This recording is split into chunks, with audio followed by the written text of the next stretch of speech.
the guys got me right away on right away. But anyway, it's good to be back. On the closing argument, welcome. Today's Wednesday, the 23rd of October, 2024, and I'm in the beautiful city of Reading, Pennsylvania, where I'm currently doing the show. But again, we are back to discuss about our country, Liberia, and what's all happening around the world. We're happy to be back. I'm happy wherever everyone you guys you are happy, you are doing well, and everybody is doing well. I see recognize Emmett Hammer following live this evening from what is Car City? Emmett, what is Car City? Kagada City or where? Please help me, man. I see Ruth Roberts Bengba. I see Abdullah Dole from Zozo, Lofa County. Wow. I see Eric Brown from Minnesota. Fumba D. Kone.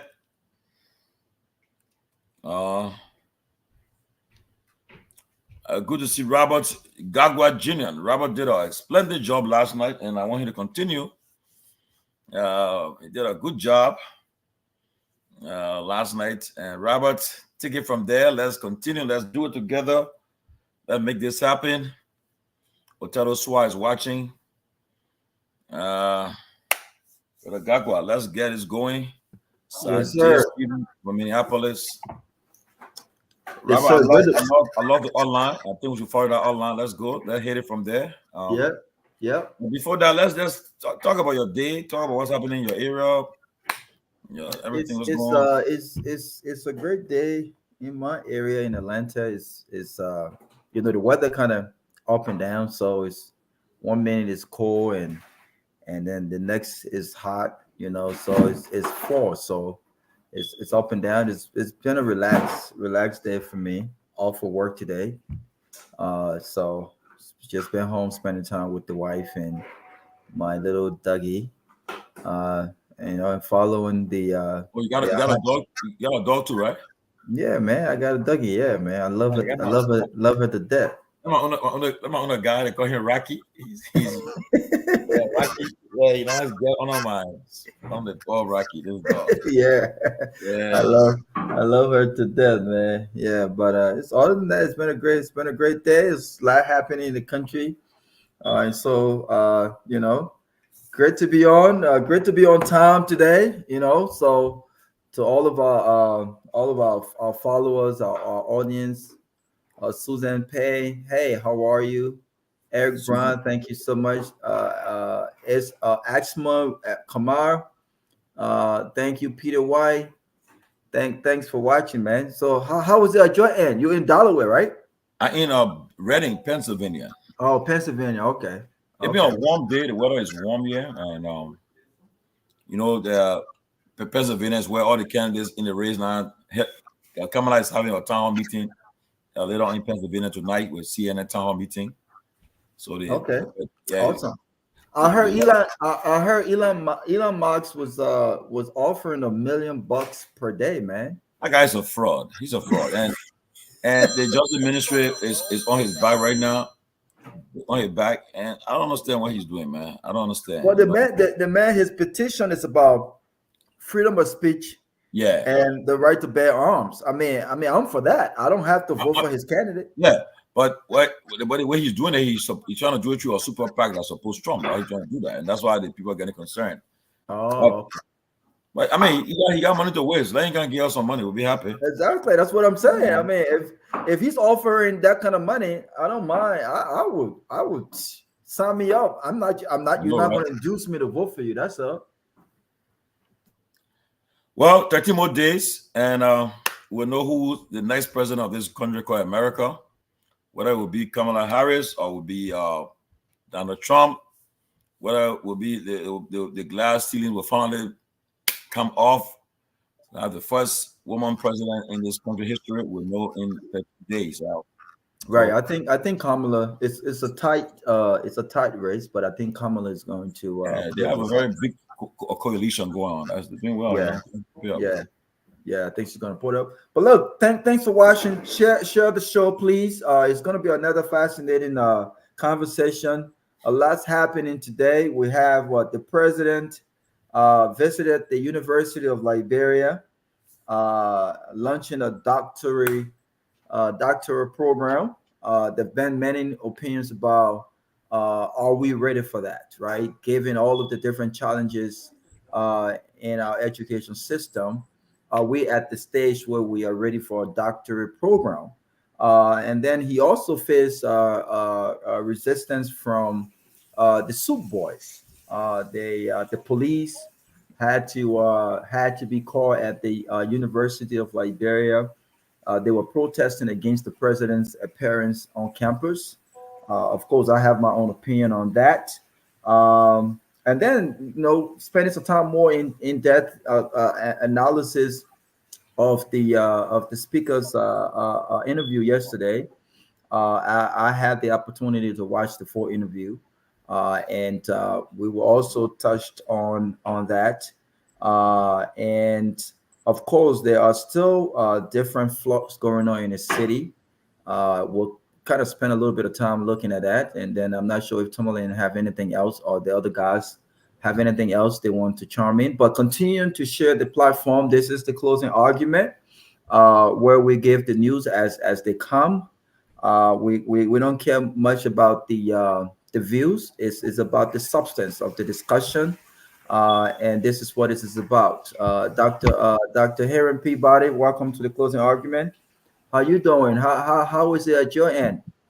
Man, I'm well. I'm well, man. Great to be back here on the closing argument. I'm doing well. Just had a great day. Doing very well. Awesome, awesome, awesome, awesome. So I'm not sure if you guys want us to get started, but I was going to say let's do 5:30. 2 more minutes from 5:30. Let have some folks come on, share the platform, connect with your friends. You can catch up on Facebook and YouTube. For those of you who have been having issues trying to connect with us, we will do some cleaning up, but the closing argument have one page only, the official page, which is this page, and the YouTube page as well. But share the show, and we look forward to a great conversation. It's 5:28 p.m. and we will get started in the next minute. Um, get started next minute. Like I said, we'll start the conversation with the speaker's topic.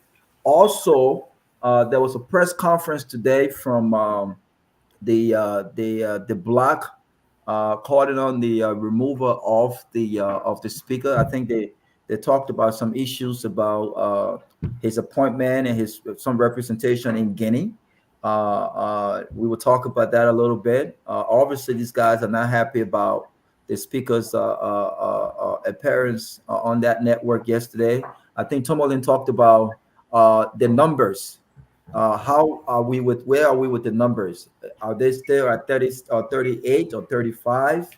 But obviously they were not happy about the speaker's appearance yesterday and some of what he said. We would delve into that, but yeah, man. Yes. I don't know, but today the feedbacks I'm getting from this interview, some people are saying that what he did today was the best what he should have done yesterday by calling these local, because it's like you on the ground. The problem is on the ground there, okay, and you should have the guys from the various guys that have the platform on the ground. I saw all the guys today, Julius J. I saw and Kawa. I saw Abraham, the guy from Kings FM. And all these guys that do the talk show on the ground in Liberia, they were invited today. That's what should have happened. But again, Well, the speaker, his advisors and staff made a decision for him to go there. So, but whether it helped him, we don't know. We'll know by tomorrow. As I said yesterday, whether what he did yesterday will help him, we'll see tomorrow. And like when I talked to the guys on the anti-block, they said they're confident that the numbers will increase tomorrow. And the speaker maintained today that he will not resign. He will continue to negotiate and talk to make with other guys.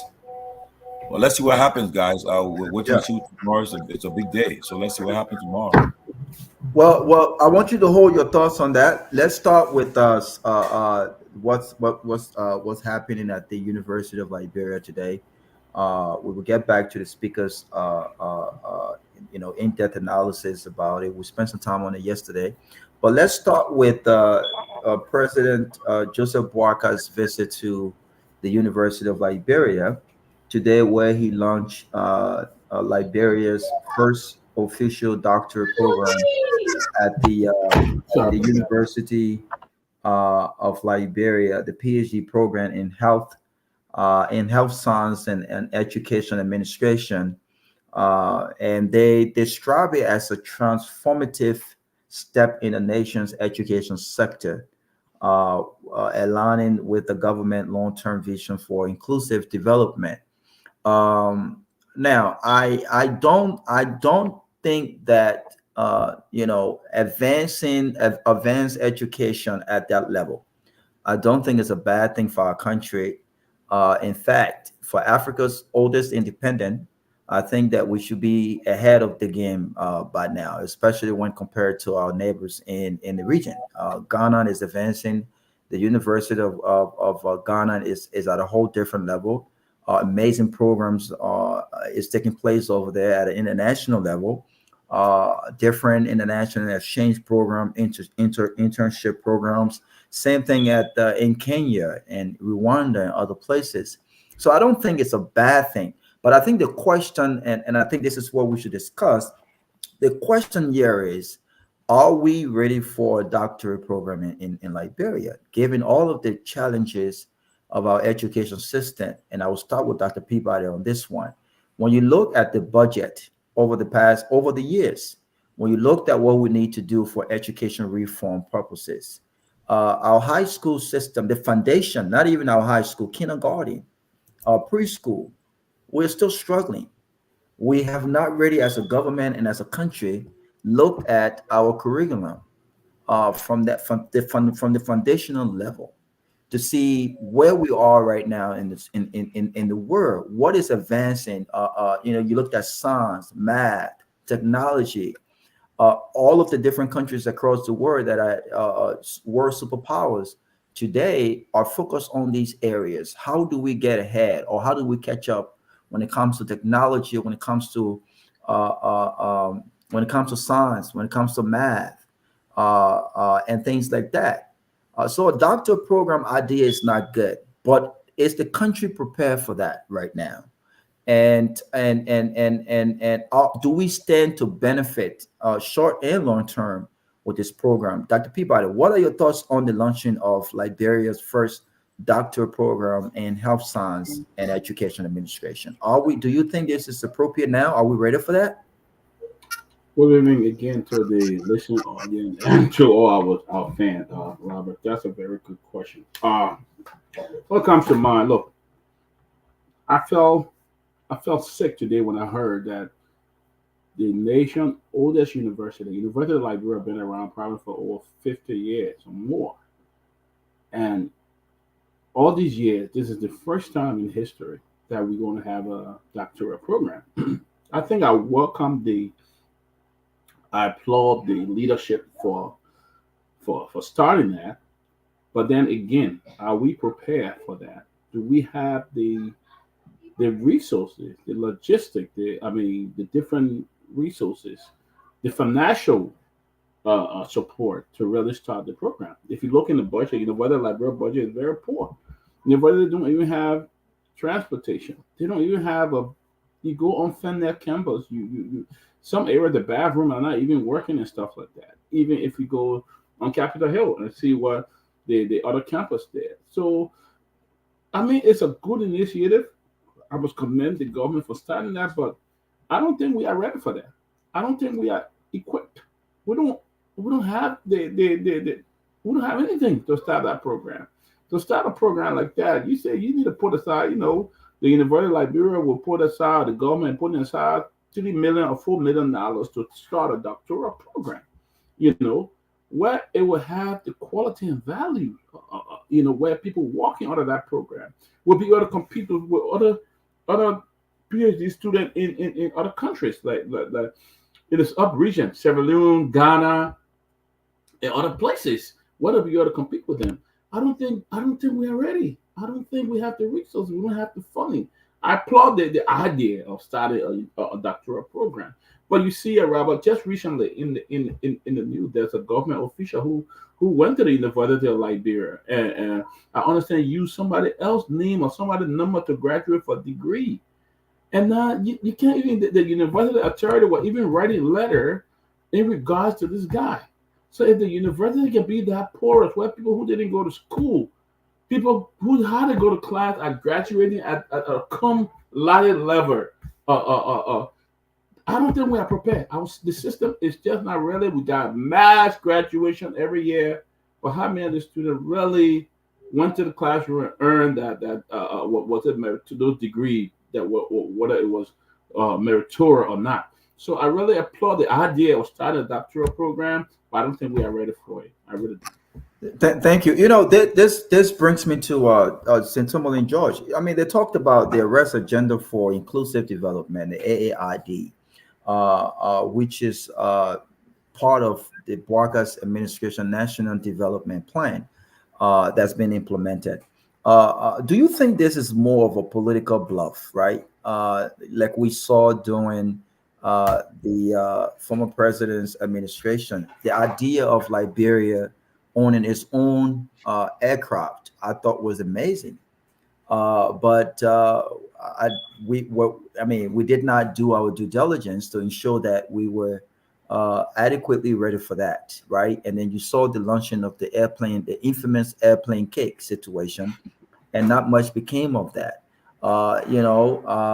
And now you see the president launching the first doctoral program here and emphasizing the arrest agenda for inclusive development. The idea is good. I agree with Doc. But do we have the resources for that? And beyond the resources, I want you to kind of mention this as well. What is the economic benefit for graduate right now? What is the percentage of the graduates in our country that are graduating with current degrees over the years that have been able to go out there and find jobs in the private sector? What is the percentage of folks who have gone out there after graduation that have been able to find a job to sustain themselves or advance their higher education? What is the motivation behind this? If I want to acquire a doctorate degree, what is this motivation after I've gotten a bachelor's degree? Yeah, Robert, like Peabody said, it is a good thing as one to broaden our university to have a doctorate or degree of a program. If you remember, if anyone can remember, prior to the war, Liberia we had one of the best. Our university was one of the best in West Africa. People came from foreign countries from neighboring countries to attend University of Liberia, especially our law program and our medical program, the AN Dr. Yoti College of Medicine, and our Louis Arthur Brown School of Law. People came from there from neighboring countries to attend our university. But again, like you said, I was watching the program this morning. I just hope it's not anything. It's not about political show up to say, well, under this administration, they were the first to launch the doctorate program in Liberia, University of Liberia, because honestly, we need the infrastructures. We need everything to have such a program. You need the professors. Now, if you notice what Peabody alluded to, just in recent times, University of Liberia have been accused of almost fraud. All kind of stuff been happening. You got people with fake credentials teaching at University of Liberia. The same people are giving degrees to people that have not even attended the university, using their bodies IDs to attend, and all sorts of things. But I believe, I hope, I don't know whether they gave a serious thought about such a program, because you have an acting president right now. The guy who is the president is the acting, like the Hassan contest, the acting president. You don't have a full president right now. And that should be done with the constitution of the university, faculty, senate, and everyone. So I don't know. For me, I'm still skeptical about the doctorate program.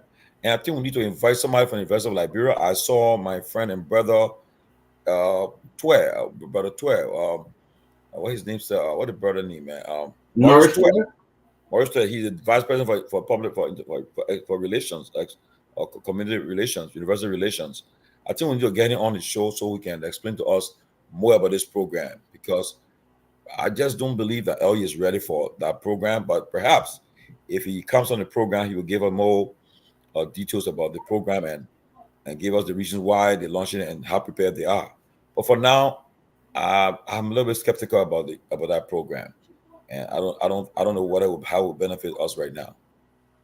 Thank you. Look, listen. I again, I think we're all in agreement here. I think that this is a great idea, but we still need to set the foundation for that. We need to ensure that we address current issues of the University of Liberia. They still have some breakdown with regards to infrastructure at the university and other public universities across the country. They still have issues with credible instructors, professors in these areas, and most importantly, the needs of students. I think have to be addressed. If you look at the budget says it all. You can't prioritize higher education when you have a cut in the budget, right? And so I think we really need to put our mouths where our money is, and truly get to the drawing board when it comes to these things. And again, I look forward to the government implementation on each of these key areas that talked about. The AAID prioritizes education, agriculture, roads, rule of law, sanitation, and tourism, as all of these are all key pillars. But what are they doing to really convince us that these are true pillars of their development plan?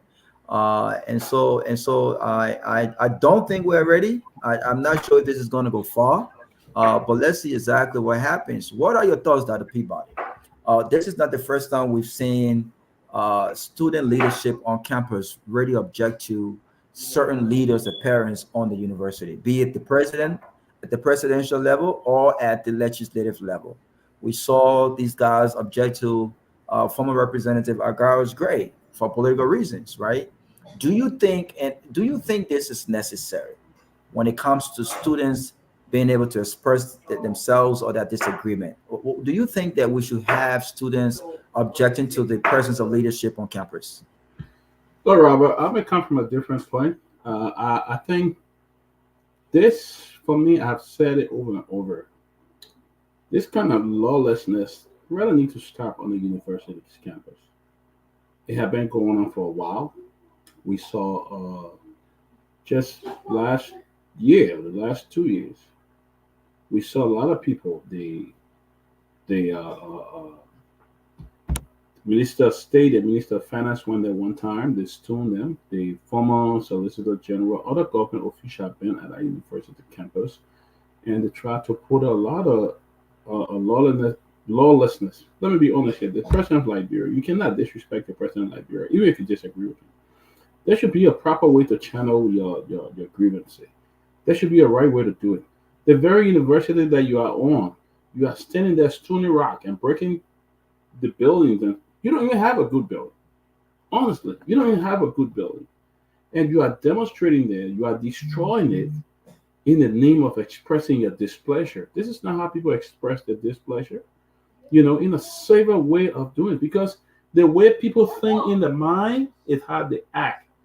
The way we think, it leads to our behavior. And it has always been the case, thinking on violence, no other way. And that's why every little demonstration in Monrovia will end up with bloodshed or something, or some destruction of property, or somebody getting killed.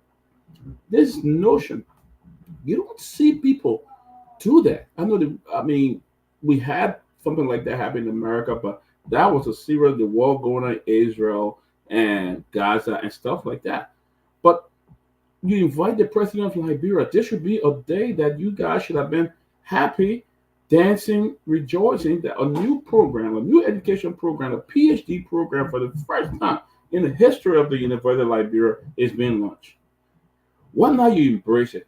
Peacefully go to that meeting and address the president for what you have. What's my displeasure? What's going on? What's happening here? Let me go ahead and do it. They didn't do that. But yet and still, I think we got the kids gonna have some video out there. You want to stop violence. Every little thing, every damn thing, they want to stop violence in that country. They want to start stoning. They want to start breaking things down. They want to start busting people's car. All those things. I mean, that's just complete lawlessness. And we don't have the manpower. Police don't have the manpower. They don't have the resources. But for me, I'm not in favor of anybody attacking government officials that go to the University of Liberia. That is rude.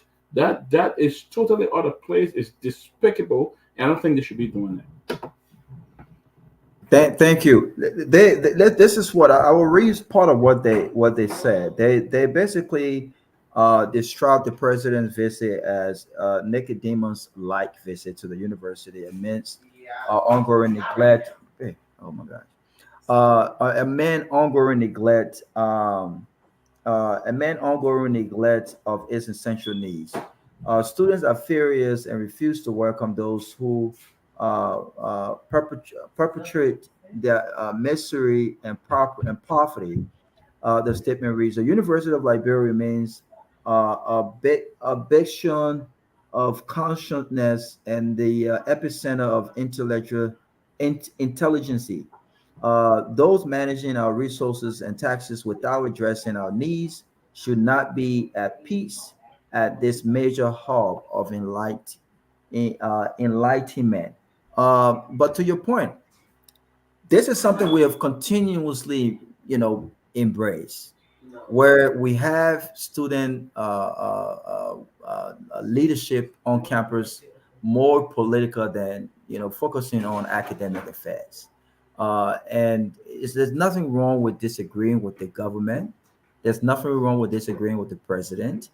But this militant mindset that have overtaken our students on campus, where academics should be the focus, academics should be the primary focus, have got to stop. I don't agree with the president, but you can't object. You can't resist the president's or any other leader person on campus. The University of Liberia is a place of learning, higher learning education. That place should be an epicenter for order. There are leadership on the University of Liberia, and the leadership is not ran by these various groups at the University of Liberia. And so if the leadership at the university is aware of the presidents or any leader persons on campus for that matter, then that should be the founder. That's it.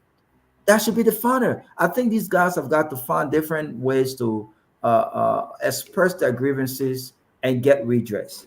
But this whole mindset that you will just protest and you will go against police officers. I mean, this is completely nonsense. We've got to stop that. We've got to stop that, and we'll continue to embrace this stuff.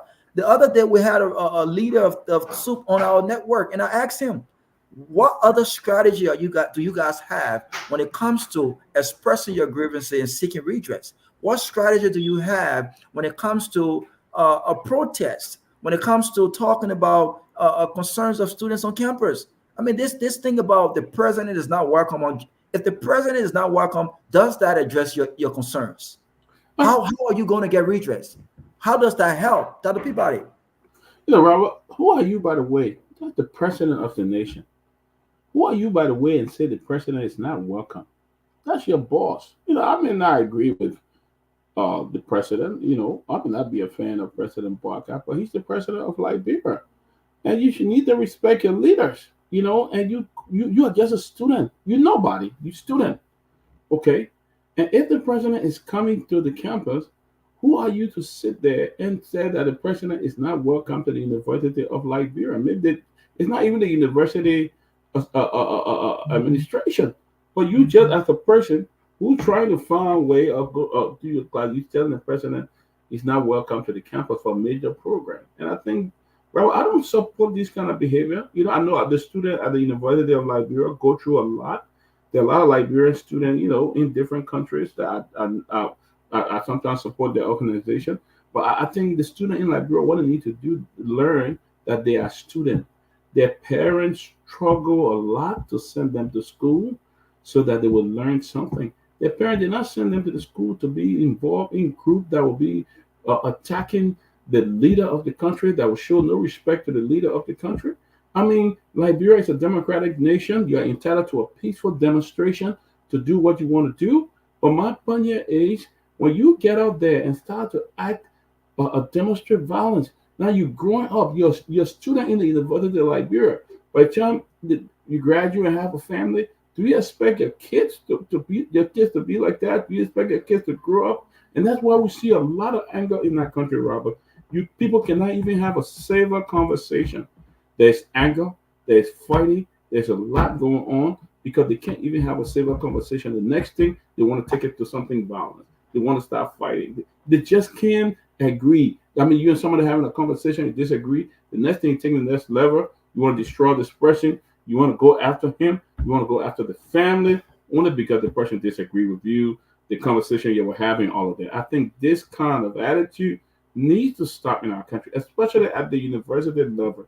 I mean, there's nothing wrong with student politics. They've been there for the last 40 years and stuff like that. But even with the student politics, they didn't say politics were violent. They didn't say politics make you a militant. They didn't say politics make you to be disrespectful and rude to your leader. I think they were wrong, and they should have respected. He's the president of the country. They should have respected him. Yeah, so I mean, I totally agree. This is the reason why I was against.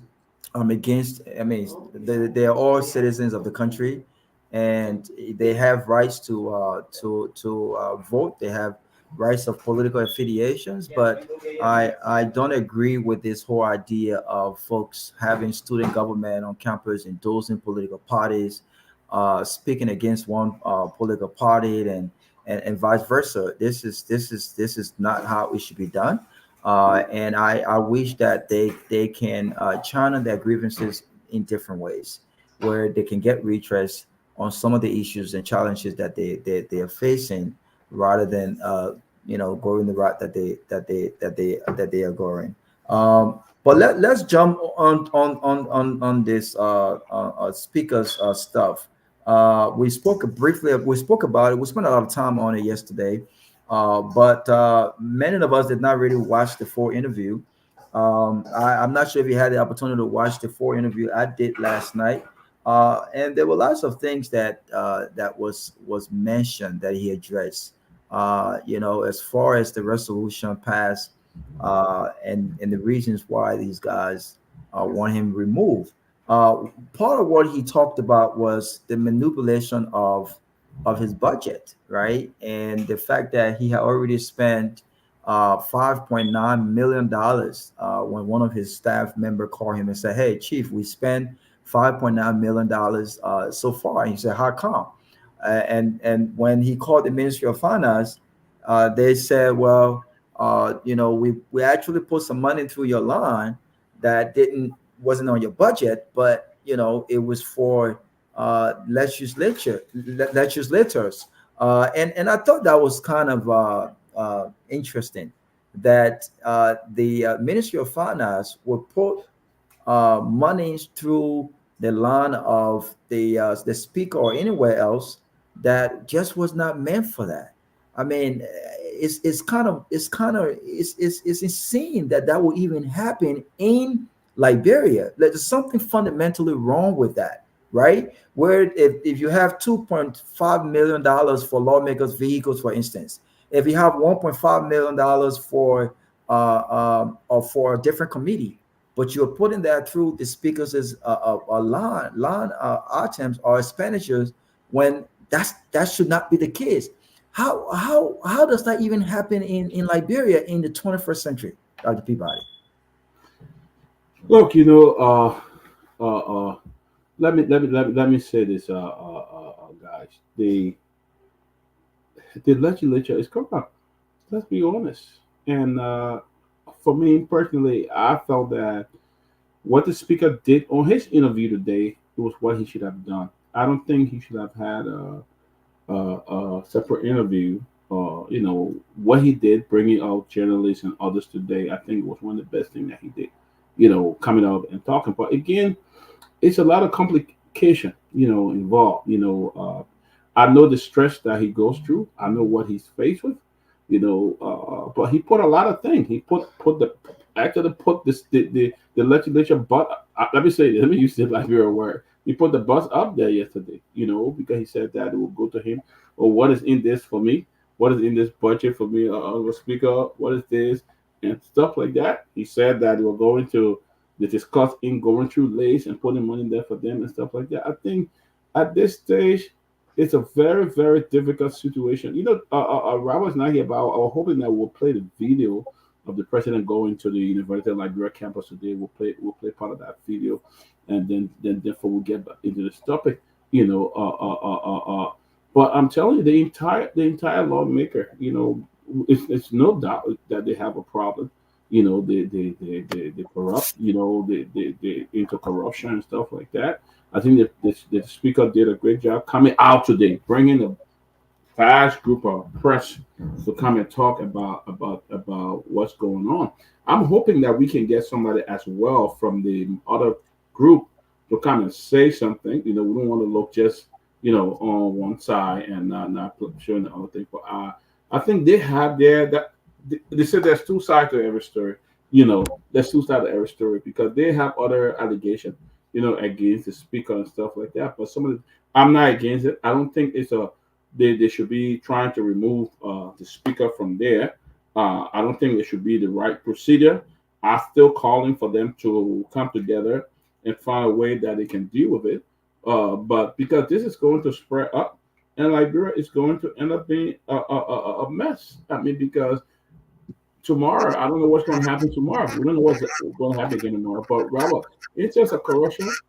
There's a lot of corruption out there. I'm telling you, in the government and in the legislature, there's a lot.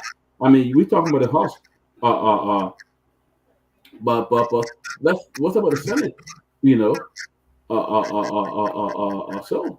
But I hope after this, the speaker will have regular press conference on this issue. It shouldn't just be, you shouldn't just bring it out like somebody said when people are threatening your job. But let it be regular. Let it be a regular press conference. But I think he did what he did today was to gather the other journalists. That's what I wanted him to do, and I think he did it today. That's it. Thank you. Yeah, I mean, it's kind of interesting that those things will happen because each of these the speaker has a direct line where funds based on budget allocations are transferred. Then that should be just for the speaker, right?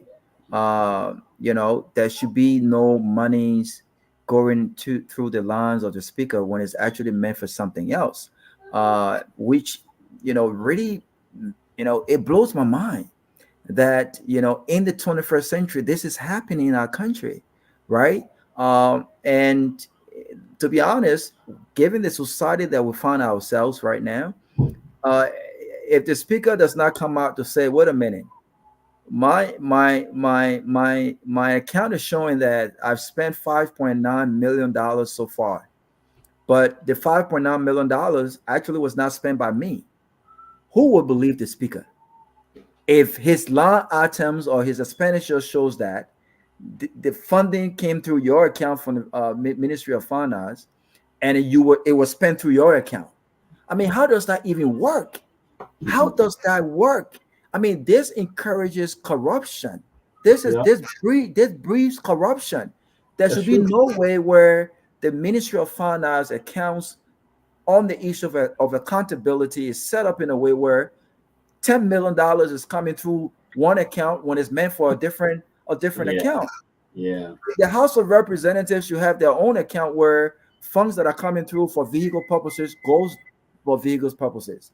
For accountability purposes, we need to know, okay, $3 million will transfer into the account of the House of Representatives specifically for that purpose, and this amount was spent for this purpose. But for me to hear the speaker mention, and it seemed like he was very agitated, and it seemed like this is something that has been happening before. When these guys mentioned the fact that in 2022 his budget was $1.5 million, but he collected in cash $5 million.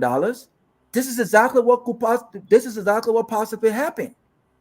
The money was put in his account, but he didn't spend the money. I mean, Tomalin, I want you to chime in on this.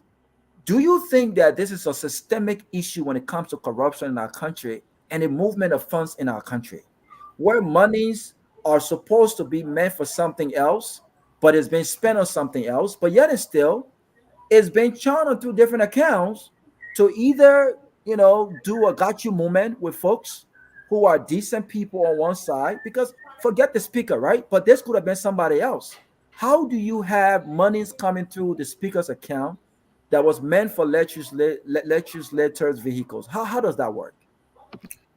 Robert, since the inception of since 2006,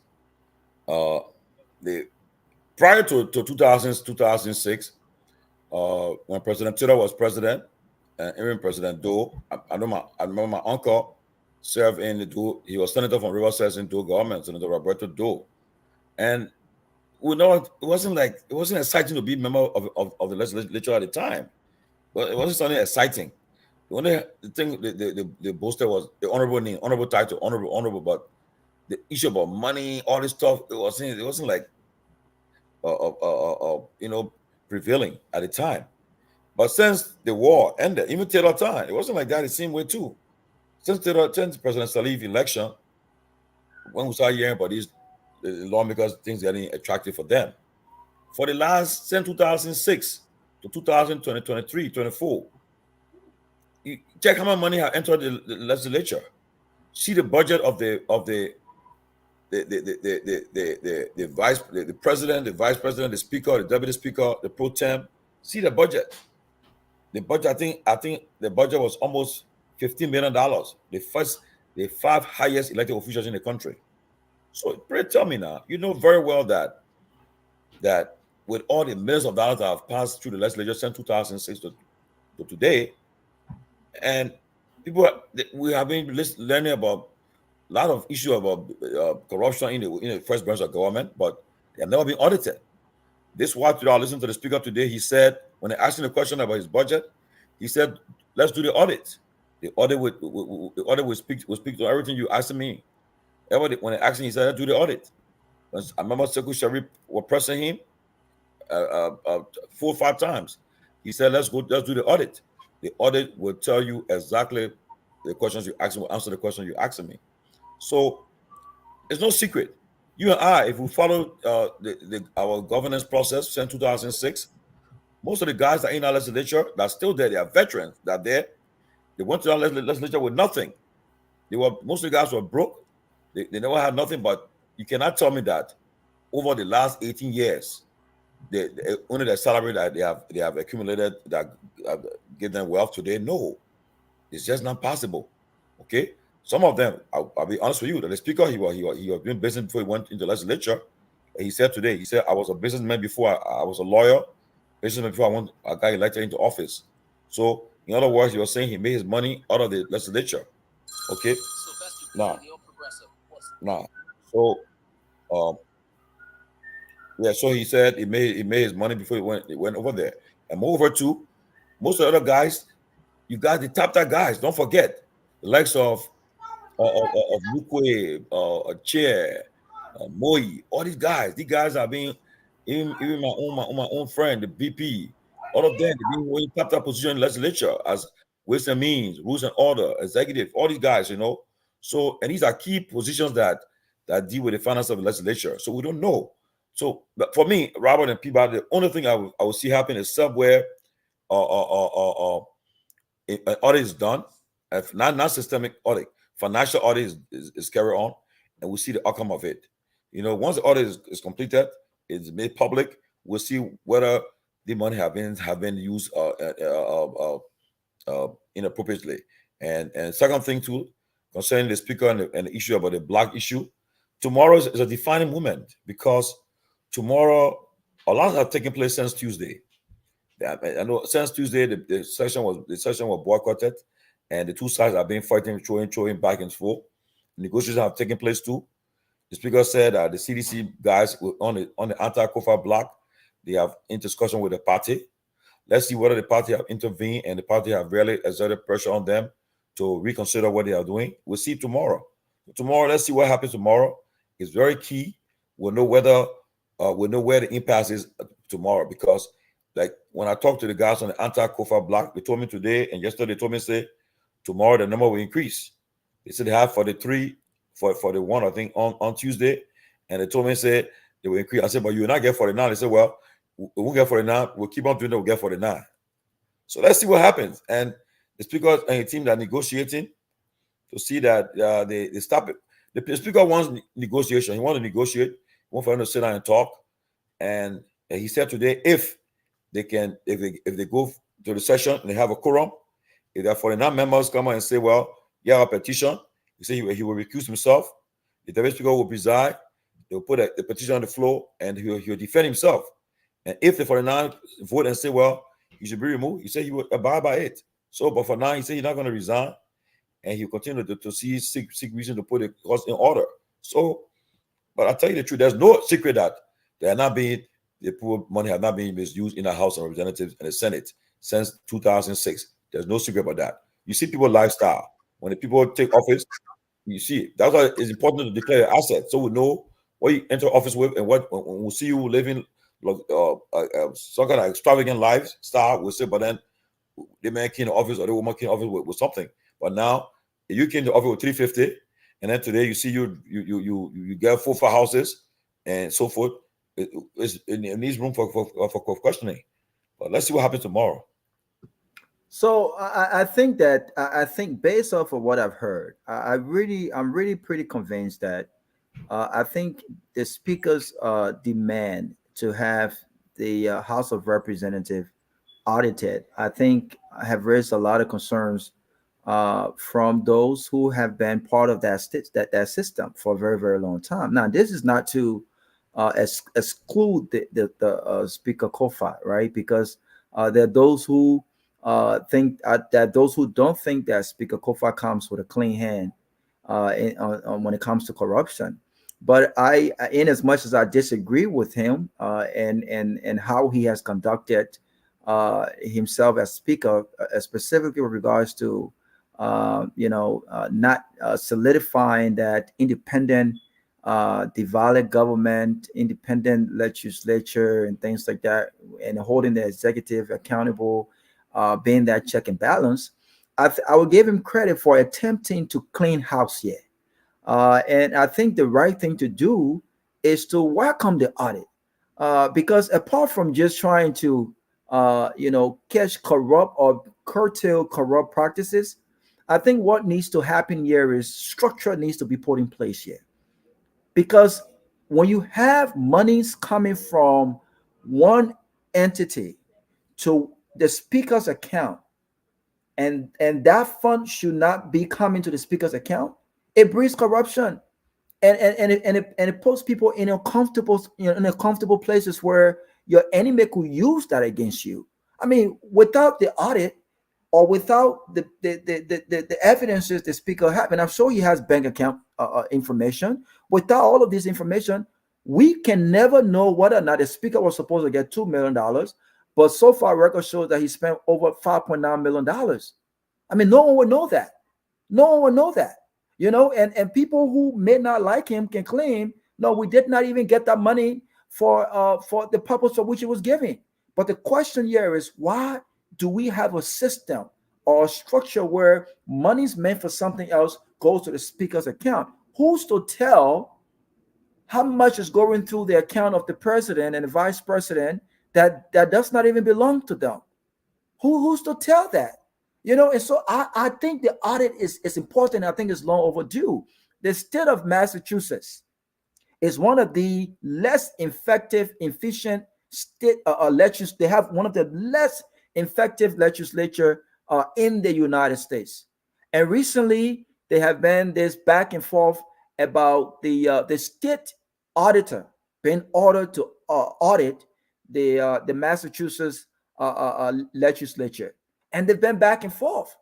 And the reason why people want these things audited is because they want to see what the money trail looks like. They want to see exactly what's happening, but they also want to, bring about structure and transparency and things like that. Our country deserves transparency, especially when you have what we're talking about today, a doctorate degree being launched, but we may not even have the funding for that to ensure that that is carried out properly. I mean, houses, we looked at what's happening in Bangor the other day, where a gas station was engulfed with fire, and there was no fire truck nearby, right in Morovia. We have all of these different major issues to address, but yet and still, the House of Representatives seems to be the epicenter for corruption where money is made. Before I go back to Dr. Peabody, the speaker said something very profound when he said, when you come to this house, even with great intentions, it's easy to just kind of basically revert back to your normal self, because there's a lot of pressure on lawmakers to take care of their constituencies, and whatever money they make, they're paying school fees, they're fixing community roads, they're doing this, they're doing that, and by the time you look, the money they earn has gone. So how do they take care of themselves? How do they take care of their families? They have to find other ways to make money. I mean, we've got to change that. Dr. Peabody, we can probably go one more round on this and then move on to the next topic. Well, Robert, you're right. Other the lawmakers are under a lot of pressure. The people, I've seen it with other lawmakers, where you go to their home, people are spread all over their home, outside, on the porch. Sometimes some of them are in their living room, and their kids sick, their kids need money to go to school, their kids getting married, their kids just have baby, their kids and all the problem in the world. But if you encourage these kind of things, that's what's going to happen. And I believe they encourage it. Some of them won the money through election by paying, giving people money to vote for them. They went there, they were spreading money all over the place, like they have money, and that's how I found some of these people voted for them and felt they had money. They were paying for it. These people didn't come there because in a real true democracy, people you won't pay people to vote for you. People will vote with their conscience. They'll vote because of your agenda or because of what you can do for them. But nowadays in our country, people don't win elections based on the merit of it. People win based on the money they spend. If you go in a town now, you build one or two market building, and you start to divide money from the marketeers to people on the street, to student, everybody getting money, all of that. Our people are systemic backers. Liberians can back. I'm telling you, it's not a joke. They can back. But then you, as the head, create an opportunity for these children, or create an opportunity for this family to have a job. Give them macro loans to do the businesses. Create an atmosphere where the kids can go to school in the town. Create an atmosphere where kids can find a job and all that. But Robert, our people, they beg 24 hours around the clock. I mean, they are begging you every day. They want this, they ain't got food. I guess you deal with people in Liberia sometimes. Your Facebook page are flooded. If you go to your account, you see how much money you have spent. I spend a lot of money helping people every day.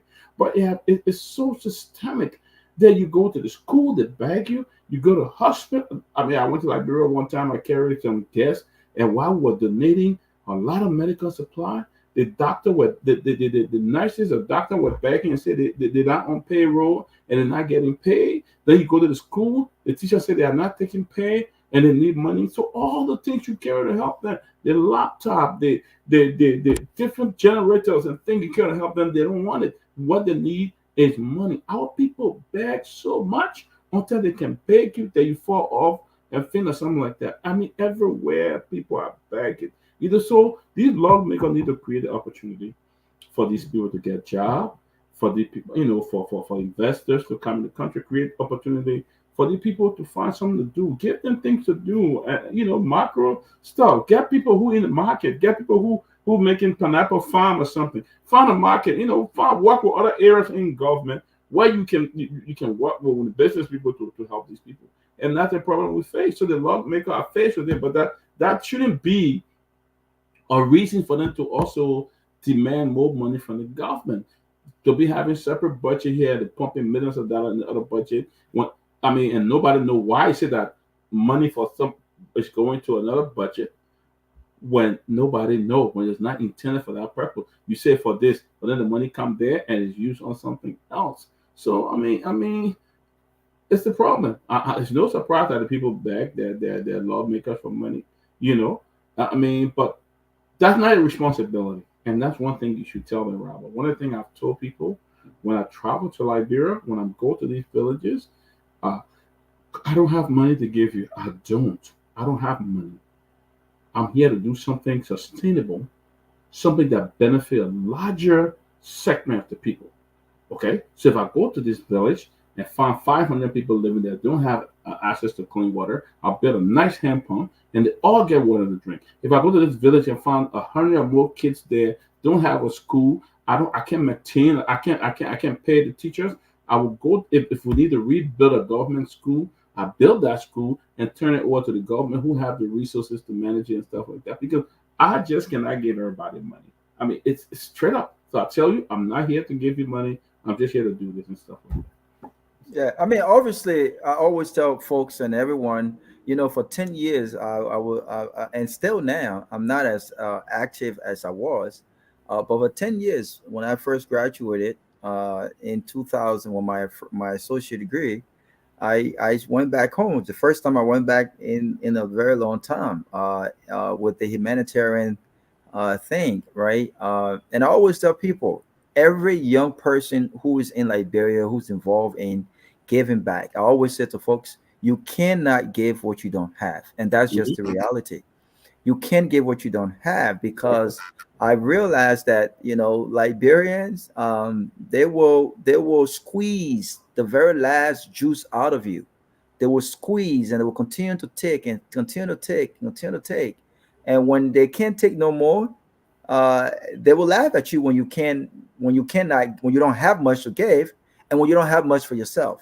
So you have got to make sure that you are properly set up and you have your house in order, and you're taking care of yourself to be able to give. But look, I don't think the begging thing, they said what? They said the apple don't fall far from the tree. How would the people not be beggars when the government themselves begs? I mean, we're begging every day. Damn right about that. We beg the country to beg the government stuff. You're right. We're begging. We beg for them near every single thing. Yeah. And we are very rich in natural resources in our country. Okay, we have not figured out a way to really tap into the best of what God has blessed us with, right? To develop our country. And so we the president is taking all these different trips and begging and begging and begging and begging and begging. And so that's exactly what the people are doing. But I think we have to come up with a system. If I was a lawmaker, I am not going to subject myself to giving away my salary to just maintain my position. And look, I may not win the next election, but I think my focus will be on prioritizing ways that I can create jobs for my people. I mean, we have to do that. We have to create jobs for our people, or else we will continue to breed corruption. Because it's a Sylvester thing. Well, I'm a lawmaker and I'm making $10,000 every month, but I have to support 20 families of my constituent. Then guess what? I'm open to deals that might put some extra money in my pocket. I'm open to taking $25,000 to sign a resolution to remove a speaker. I'm open to all of the different things. But Sylvester, I want you to chime in for a second. The speaker also expressed his frustration with regards to warning his colleagues to not back these institutions, these government institutions or private institutions for money. He says, don't beg them, because if you continue to beg them, then they will not respect us, right? But what we can do is we can put different things in the budget to fund us. He mentioned $100,000. I'm not sure if that's something that I will embrace. But then he also talked about the things that are in the budget. The executives have withheld the money. Okay, things that are in the budget for legislative cause, the executives have not given them the money, and then his colleagues are frustrated with him that, you see, we put this in the budget, we're doing it your way, but the executive branch of government, have not released the funds, and so our hands are tied right now, and we have to make deals to make extra money. What are your thoughts on these practices? I mean, how far are we going to go as a country to really bring an end to this systemic corruption in our country, especially from the legislative branch of government? Thank you. A wonderful good evening to all of you guys and our very resilient listeners. It's one of the reasons why sometimes I have a lot of, maybe it's not enemy, but a lot of folks will not understand my disposition or what I will come up with. And this comes sometimes using some language that is not appropriate. But again, I'm a bureaucrat, and I believe in a year into bureaucracy. Now, I'm one person I always push that people should be well incentivized. If folks are incentivized, Raul, for instance, you got a very wonderful job somewhere, you are well incentivized, there's no room that you want to indulge into corruptions, you want to indulge into any kind of a malfeasance. Now, having said that, I do agree 100% of the speaker that we should see some of these things unfolding in the country, that our lawmakers, they are the folks they are the fulcrum. Let me put it this way: they are the fulcrum of our democracy. They are the institution that probably set the basis for the functioning of the country. So we need to incentivize them. Now, I only we need to look again at the numbers as to how those lawmakers, because there's an extreme tension in terms of demands that's coming from the public, their various constituents. So those different kind of a constituency that those guys are representing put a lot of pressure on them. Some folks will go to them for even baby diapers, right? Some folks will go to them to sponsor their pending weddings. Some folks will go but Pewee, let me just interrupt you. Mm-hmm. Pewee, but Pewee, don't you think that the lawmakers, they want to see themselves in that position? Because they want to see people they want to see people at the doors, their homes, and at the offices, to show them, okay, yeah, because if that wasn't the case, when the budget comes to them, right? But the budget comes to them, they make appropriation. You say, okay, we're gonna put this amount of money in my district for the purpose of giving loans to people, for taking care of things that people come to you for daily, to empower the people. Because if you carry some projects in your district, the people to do that project will be people from that district. If you're doing a project there, the contractors will be from that district, and you will have money, and the money will be in the district. But if you just only go there and say put money for legislative engagement in the budget, then people will follow behind you. Because if you are doing a job where people are benefiting from your person in the legislature, I don't think the people will bother you like that. But I think people love to see themselves make to see their friends being beggars. Okay, and when they get from the car, people. I mean, I don't know about. But I listened to basically what you said, but yes, I don't think they love to see that happen. Too many years, but I observed this deeply in the legislative parties of Liberia. If you are a representative and you give, or Rabbi is a representative, got some money given to his constituents or members coming to visit other people. If you don't do it, too many you out. They will start to call you name, and so those guys are not doing it because they want to do it. They're doing it because they are compared to do it. They compare. If you don't do it, I have seen people not re-elected in the Liberian legislature just because they cannot give to their to individual that come over to them. That's the problem. So everybody will have to find the means to at least find a way to push these things around. It's a serious problem in the country. Serious problem. If you are to go to an individual lawmaker house during the weekend sometime, around 6 in the morning, you see the place jam-packed. How do you expect the guy that's making? And that's one of the reasons. So I agree to what basically the speaker is saying, that if you find some means and put some money in the budget, and as you're trying to say, just not money, and it will begin the process of saying how they can redirect those money to help the constituents as to how they can move their way through the system, through the cracks sometimes. Now, but here's what the speaker said, Garguah, you said about what the speaker said about money-based talk in the Ministry of Finance, and those vouchers cannot be a process to get out. Now, they will have to revert to what happened during the Eden days. The legislature during Madame Sirleaf days, they were very powerful. They compared the government to act. Now, I want to believe that's what's going to happen moving forward. And this speaker, the way I heard him sound, and some of the folks that are putting pressure on him, they're now going to put a hold on most of the government major legislative plan, if not hold some major process. So he said some of those financial ratification process are going to be coming in. Some deal that the legislature to do, they won't do them. They're going to hold them until they have the process. So I will suggest to them, and that's what I suggested before. There was a proposal that we pushed through to them. I would suggest to them, I told Senator Finney then, he was pro tem of the Liberian Senate. I suggested to him that day, I will again suggest to the legislature through the office of the speaker, try to create some level of autonomy. Try to create some level of financial autonomy of the legislature. The government will, if not through the entire budget process, you have the legislative budget office already. With the legislative budget office, have your budget secured, and it will be processed. All of your budget process will be done by the legislative budget office. But that, the executive wouldn't strain you down. You have the line of, and that's the process of the separation of power. The separation of power need to, because sometimes the executive can hold the legislature down because they don't process most of them. Imagine some of them, the speaker said it yesterday. There's some of them, their gas have not been processed. Issue for communication have not been done, so they don't move through the various constituents, and that's a problem.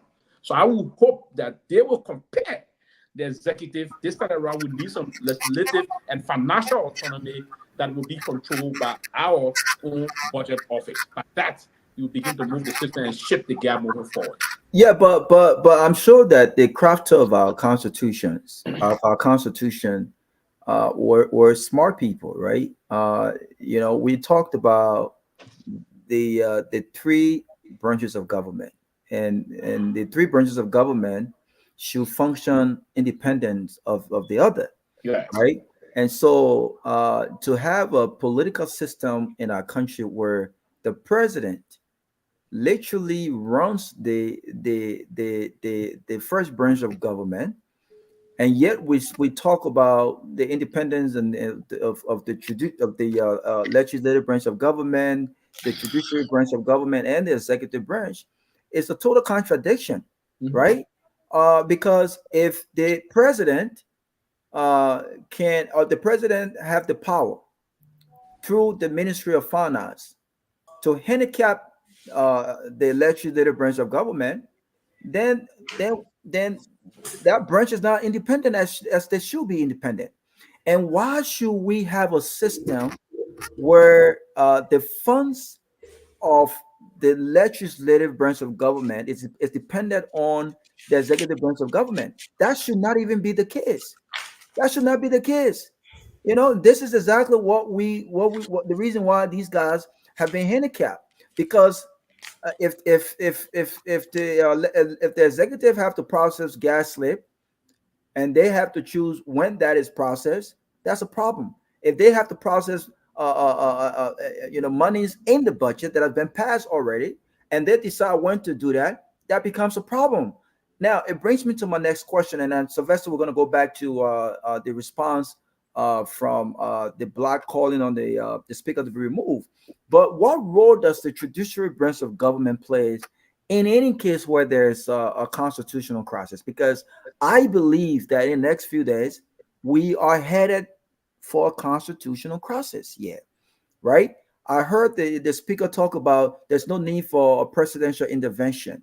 He also talked about the independence of these three branches of government. Yet and still, he spoke about some actions that could involve the court to compel our lawmakers to appear in section. What role would the judicial branch of government play in this in an instance like what's happening now, and or in an instance where the executive branch of government continue to handicap the legislative branch of government? Yeah, the judicial branch also got a very pivotal role, and they are, again, as per the Constitution of the Republic and the process of separation of power, they are the final appetite of the rule of law in our country, of the justice system in our country.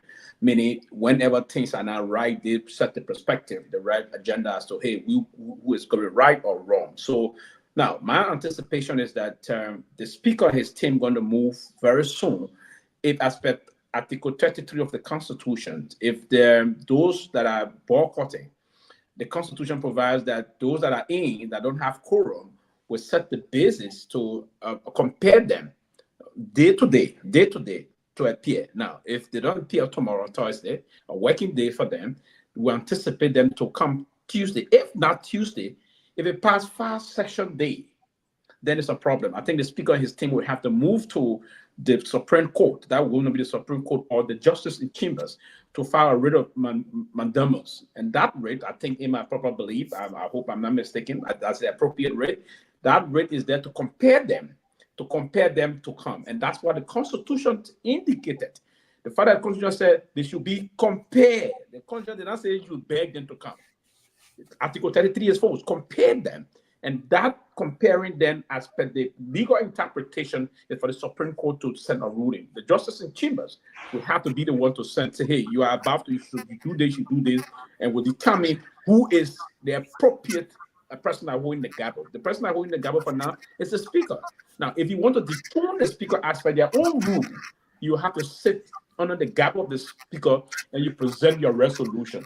If the Speaker does not recognize or put a resolution on the floor, you can also move to the Supreme Court. So the court is the one that's going to set the space if there's no resolution to this process beginning hopefully tomorrow. But I'm suspecting that the Speaker and his side, I think one or two persons came back to the Speaker, and after the information I'm getting, I know I've confirmed is that, but I think we will find out tomorrow. I'm suspecting the Speaker and his team working behind the same to ensure that some of the guys will cross over soon. Hopefully tomorrow they may change it to have quorum. If not, then they will have to wait again to compare those renegade lawmakers to appear in session. But yes, the Supreme Court is the only institution that can solve the problem constitutionally. So that means, so that means, one second, Tomalin, before you come in, and then I'll have Lofa. Lofa, welcome to the show. So if that's the case, then Sylvester, would I be right to say that the Supreme Court is like this legal liaison between the executive branch of government and the legislative branch of government? Because if the executive continues to withhold funding that is required for the functionality of the legislative branch of government, could the Supreme Court be asked to get involved here, to intervene in this matter? Because again, these things breed corruption. He was very adamant about it during his press conference, and he also mentioned that his colleagues who may not understand will blame him for that, because he's saying, well, you can't make deals. Yeah, we need an independent and respected house. Yeah, I am not going to encourage any kind of side deals. I'm not going to encourage you guys to beg these institutions for money, but monies that are in the budget already approved are not being released. I mean, how can the legislative branch of government function when you have the executive handicapping them in this case here? Oh, yes. Quickly, Raul, for the other folks to come in. Yeah, the Supreme Court can do that, right? So the Supreme Court herself, as a political pundit myself, I can recall, the Supreme Court herself, via the leadership or the superintendentship of the late Chief Justice Johnny Lewis, he pushed the government then that the Supreme Court needed financial autonomy. There was some similar financial autonomy the government gave them. Then they used to put their budget like every 3 months, they put it, then they control themselves. Yes, the Supreme Court can do that. And if you strangulate one branch, it's a violation of the separation of power. And because it's 3 separate coordinated branches. And it emphasizes this. three separate coordinated branches. An attempt to strangulate one is tantamount to abrogating the Constitution, and to abrogate the Constitution is a violation of the rule of law. So I don't think there's anyone to abrogate that. But rather, the quick way to conclude here, the lawmakers themselves got serious power to hold these guys down. They haven't been operating and exercising those powers. They can do it. Even before the Supreme Court come in, they can do it. Because here's what they can do. They can stop every legislative agenda from the president. If the Supreme Court, if the lawmakers don't operate, if the executive don't operate, don't pass the budget. Refuse. Be honest with them. And then the government shuts down. The government shut down. You don't do anything outside of that. If you don't respect us, listen, the people represent, we are the people deputies. If you don't respect, or it's tantamount that you don't respect the people. Politics is now a play game. You build concession. You do things. If they don't start doing that, people will not respect them, right? You are making the law for the country. If they don't give you the money, stop it, and they will yield. The people did it. Tyler did it to Madam Sirleaf, and Tyler was successful. Why do you think Tyler was successful? Madam Sirleaf, that was tough. There was a time they needed to compromise on certain things. They can do it. Other than that, they will start to treat them this way. For me, I don't get into politics to play for. That's why when I have an opinion, I know it clear. I don't think about what other people will say. I know I'm saying the truth. God's going to be my witness eventually. But you don't hold honorable men that's trying to legislate laws of our country. You put them down that way in a condescending and disdain manner. It's unacceptable. Thank you, Tomalin, and then Lofa. Quickly, yeah. I agree with everything Pewee just said. But man. First of all, let me say this: the executive branch is no secret; they are already involved in this. The speaker said today that, in fact, the executive sheriff pressed the speaker and said they saw him going to the vice president office to meet with the vice president. Now he admitted that he met the vice president, and when he asked him why he want to be the vice president, he said to brief him on what happened the other day at the house in the chambers. So now it's no secret that the executive is already involved. But you don't expect the speaker to come up public and say that, because it's like to say you're having a problem with your wife in a home, and then somebody says, "But Tomalin was there to go talk problem." You won't tell the person, "Oh, Tomalin go solve your problem." So that's just how it's looking like. The speaker not going to say the president involved and trying to talk to them. That means it's like you're trying to belittle the first branch of government. So he won't say that. But there's no secret that President Boyka and the vice president are all involved in the discussion, in the stalemate between the two blocks right now. But after saying that, during the Snow case, the Supreme Court ruled in Snow's favor. You get my point now? They ruled in Snow's favor. By the end of the day, what happened? What happened? The President Sirleaf had a way. They went and conducted business at a different location. And that way she presented her State of the Nation address. And at the end of the day, Snow succumbed to pressure and left. Kofa is saying that he will not succumb to pressure. He's going to go through the process. So the thing is that, like I said, I think two persons already have defected. If I'm mistaken, the guy from Bassa and from Grenji there. They already defected from the anti-Kofa block. The one of them were present at the press conference today. They mentioned his name. He was there today. One of the guy from Bassa. So now, but tomorrow we'll see what happens tomorrow, because if they still do not have a quorum, they're gonna continue to push. But like you said, they have this ratification instrument that's coming for the World Bank. I talked to a former minister today for finance. He said, Tomalin, they need $40 million to augment the payroll for the government to pay for October and for the Christmas, the holiday that are coming. Civil servant pay. So they must find a solution, because if you don't find money for civil servants to take pay, you're gonna start making noise. If you can't pay the civil servants, they're making noise. They'll say, "Oh, because the problem at the house." So they're gonna think it's gonna happen. So let's see tomorrow what happens. I'm very sure that tomorrow we'll see some needles moving somewhere. Or tomorrow is a crucial day, very crucial day. I was interested in hearing this. I think Lofa got a cue. I want to really hear what the Black said today. Yeah, we'll get to that, but I want Lofa to chime in real quick before we get to those guys' response. Lofa, we've been talking about some of the details that emerged from the speaker's address yesterday, and I think I listened to a few of what he said today as well. But there's some troubling details. Funds being John through his account that wasn't meant for his account. Political got and all of these different things. What are your thoughts on it? The issue with this speaker and his colleagues going back and forth, I don't think, again, this is new to Liberia. This is part of their politics, not considering the length to which our people end up as victims, and people are not taking these things into consideration. There are a few allegations here that are being made, and I think the political aspect of this thing is what people are emphasizing on, but we are not taking into consideration other things. I am much more concerned about the allegations here. I think what we should be talking about here is some of these allegations should be addressed. Why it is true that the House is trying to be political in their maneuvers, but here's the thing though. Is this man playing double standards here? In the response from the bloc that wants to be referenced, or the folks want to reference as the anti Kofa's bloc, they are also responding to some of his claims that are being made. They are saying he's involved, or he was involved in several things. And the points they are making here, he's not addressing them. He's simply trying to distance himself and attempting to behave as though, okay, look, I'm this guy. I came here with all of my riches. All right. I listened. Someone alluded to that. He came to the house. He was already wealthy. 98% of those whom we entrust with lawmaking, they don't go to the house to actually represent the people. This is not about service. It's all about enriching themselves. So I don't buy that whole talk about I was already rich. I came here with everything.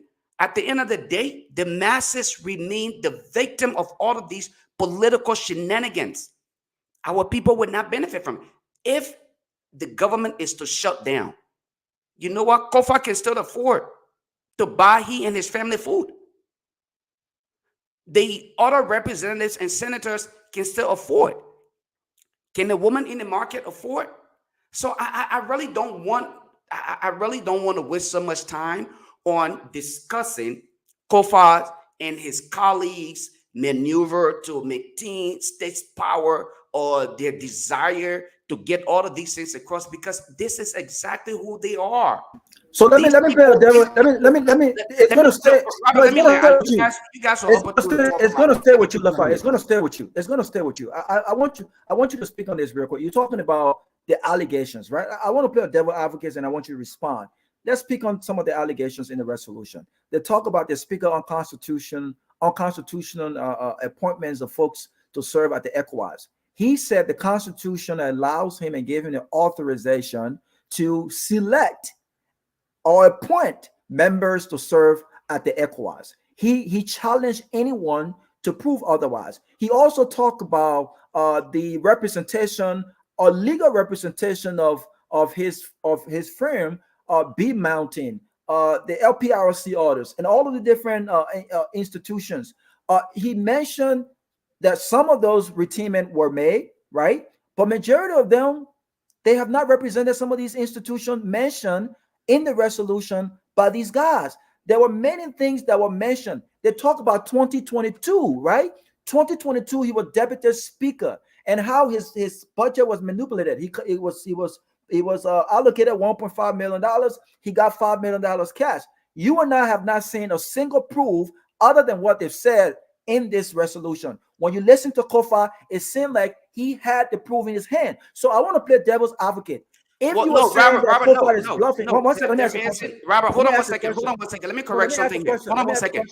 I listen to your point. I listen to your point here. No, I want to ask the question. Lofa, 1 second. Let me ask the question. No, let me, Robert, give me a second to land on something here. I listen to you. I know you want your narrative to go across, right?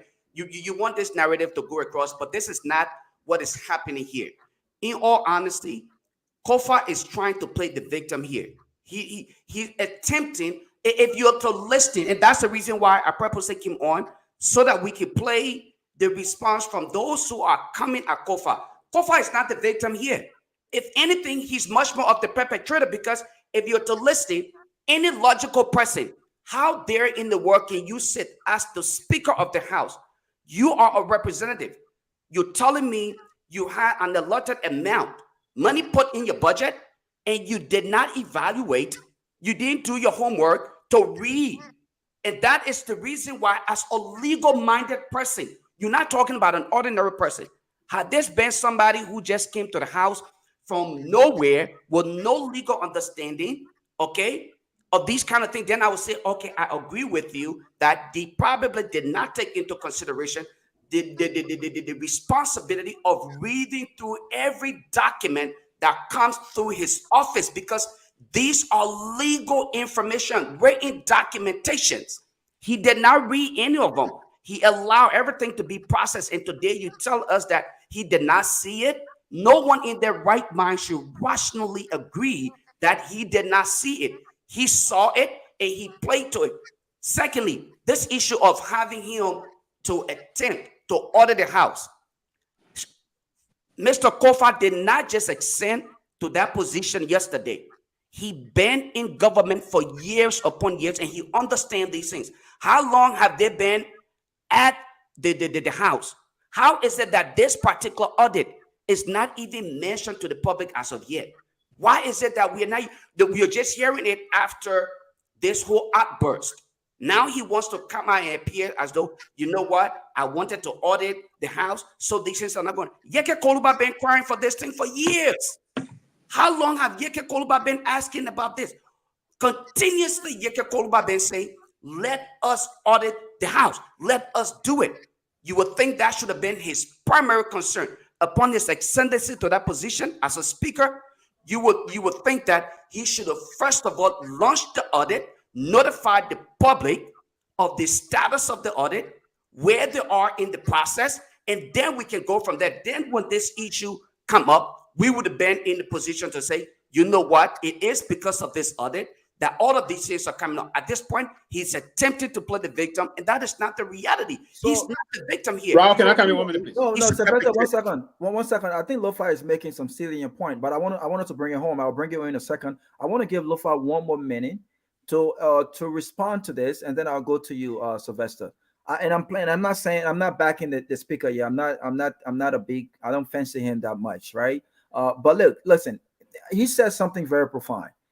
He did not have to mention what had recently happened with the manipulation of his budget, where funds came through $2 million that were meant for legislative vehicles, 1 million dollars that were meant for something else came through his budget line, right? And he said that, look, he's not a money guy, he's not a finance guy. But Lofa, I want you to respond to this. Would you agree that many of us who might be astute in certain areas, you mentioned the fact that he's a lawyer, he got financial folks in his office. They are in charge of his financial records and money spent, money's coming through, and they've alerted him that he has spent $5.9 million so far. He may not be aware of it, but they alerted him that he has spent $5.9 million so far. Is it a possibility that these things that are coming through his office, you're saying he should have known about it, are brought to his attention by those hired and professional in the area of expertise to bring these things to his attention and allow him the opportunity to address them? Will you blame him for that? Or will you allow him the opportunity to have his folks address these issues? So, Robert, that speaks to what he consented to today, right? When he said his laissez-faire kind of leadership style, okay? You are in the position of governance. You are overseeing activity. Part of his cardinal responsibility is oversight. Let's be clear here, oversight. So if you're in your office and it is upon you to apply that function, and right within your office, you are failing to even perform that oversight. What does that say to you, Robert? That tells you that he's actually just either being just don't care and have no regard for the states or the affairs of the states, because the first thing you want to do is, as a manager, you want to make sure that your agency is properly managed. Now, when you have mismanagement of funds, how can you manage the county or the district funds, or how can you manage the affairs of the district or the nation when you can even manage the office with less than how many staff? I don't know how many people you have in there. If you are failing to do due diligence to make sure that your legal team is on top of these things, the finance team is on top of certain things that needs to be done, and you coming to complain to us, it tells me that you are either incompetent or you're purposely disregarding what you're expected to do, and you're just ignoring the plights of the people. That's what it is. Thank you, Sylvester. Listen, this is a more systemic issue here. Lofa is raising some good points. I would say if it's proved that monies came through from the Ministry of Finance into the Speaker's account that was meant for legislative vehicles or other things that was not meant for his funds not allocated to him, then we're dealing with something more systemic here that should be fixed. And I think this is what audit addressed, right? But would you agree with Lofa that the Speaker is more of a perpetrator than a victim? Absolutely no. And I think Lofa is a little emotional, and I would hope that he balanced his thought process before coming to these things. I can see the emotion in his face. Now, and the way sometimes we hit these things is not how we look at the private sector operation is different from the operation process in the public bureaucracy. Now, the budget process, let me inform Lofa here, and the Speaker is very right. He's not playing victim here. He's not playing victim. He was correct in this process. The budget process, you can never try to understand or interpret the budget issue until that land item has been processed. Because a budget is a projected instrument. So most of what the Speaker said, they notice those things probably when the execution process has been done. Because if it is not execution, it's not going to reflect. So I thought what Lofa is saying that the Speaker is playing the victim card. Absolutely no. The Speaker, now a leader can still be a little less fair and still pay attention. You, as a leader, sometimes you have your team, the budget team, trying to analyze this process and report to you. The budget team of the Speaker may not have captured those mistakes or those transfers because people taking one land item from there and push to the next land item. If those process, and sometimes they push those land item and they are not processed through the virtual system. If they are not executed or processed through the virtual system, those things will not reflect. They won't go through your system. It will only reflect when it shall have passed to go through the system. Then the team, the budget analysts will now begin to hit them here and hit them there. No, so the Speaker is not playing the victim here, but it's an honest mistake on his part of the team that pushing him, and that's why he owns it. The owner is on the Speaker not to say, hey, I'm taking on these mistakes because my budget office did not capture it early on, because the process of how the budget process or the budget process is operating. That's one. Another process about how we try to put this issue, it's not about the Speaker saw these things and he didn't want to alarm on them. No, the Speaker did not. It's a system that is going to come to be reported. And that's why even in the government system, we have to do what we call a budget performance report. It is on the basis of the budget performance report we understand how the budget will execute rather. So in the absence of the budget performance report, we only know actually what happened within the budget period. The budget has a cycle. The budget, we have the first trimester of the budget, the second and the third. We have 3 trimesters in the budget period. And in the execution of those lines, it is the time that we get to capture those things in terms of the financial report coming out. So the Speaker may not know what happened in the first trimester if that report, that analysis have not been reported to the office of the Speaker. And that will be reported by the Legislative Budget Office through the Speaker's budget analyst. The Speaker will have a separate budget analyst, and the Legislative Budget Office will report that through as to how those line items coming through. For instance, Mr. Speaker, the money that's supposed to go to your budget for salary and allowance is this amount. Now, there were certain folks in the legislature surreptitiously trying to transfer line items. That is normal, even in the banking system here. People will push to tap other people's accounts, and then sometimes when the auditor come out to do an audit review or audit analysis of those things, they capture them. That does not mean you're playing reckless, laissez-faire attitude. It may be honest mistake coming for the team, for the technician to capture those things. And what the Speaker did honestly, he noticed those things and he flagged them eventually. So it is part of the operation of the system. No. So the way we operate in the private sector, that we got money just sitting down ready to use it approved, it's not the way in the budget. Now, quickly before I conclude here is that we do have a cash-based budget. That's the kind of budget we have, a cash-based budget. The more we collect, then they approve, we spend. We don't have money with it. So as the budget performance report is here today, say the budget is performing well. Our budget is $1 billion. We collected this period, LRA collected 400,000. That 400,000, the Ministry of Finance is going to use to spray on towards the $1 billion process. So that's how the budget process is working. And you can only have a report. All the uses of those things on the budget process have been processed through the Ministry of Finance, and there's financial statement coming up on those things. It is from that process you're going to recognize most of those things. So it is systematic. It is not emotional. It is not out of the blue sky that those things just crank up. No, it is systematic. It's a financial process. Thank you. I thank you. I'll give 1 minute, and then I'll go to Dr. Pewee quickly. And I understand why one will see my concern for the disregard of public trust as a form of emotional reaction, because of course this has always been the case with our politicians. Our politicians often find reason to bamboozle their way through and hopefully obtain what is not rightfully theirs. In the case of Representative Kofa, and I see why my brother Pewee will want to think that, yes, Lofa is being emotional. You're absolutely correct when you think that I am being emotional, because if you are to ask the woman in the market about her concern for what is happening today, or the young man who may not be able to afford his tuition tomorrow, he would be emotional probably a little bit more than I am sounding tonight. But this is my concern. You spoke of governance, or you spoke of the private sector. I think you know better than that to assume that my understanding of budgetary allocations is simply in the private sector as compared to the public sector or in governance. Of course, yes, I have an opportunity to work with the state's treasurer.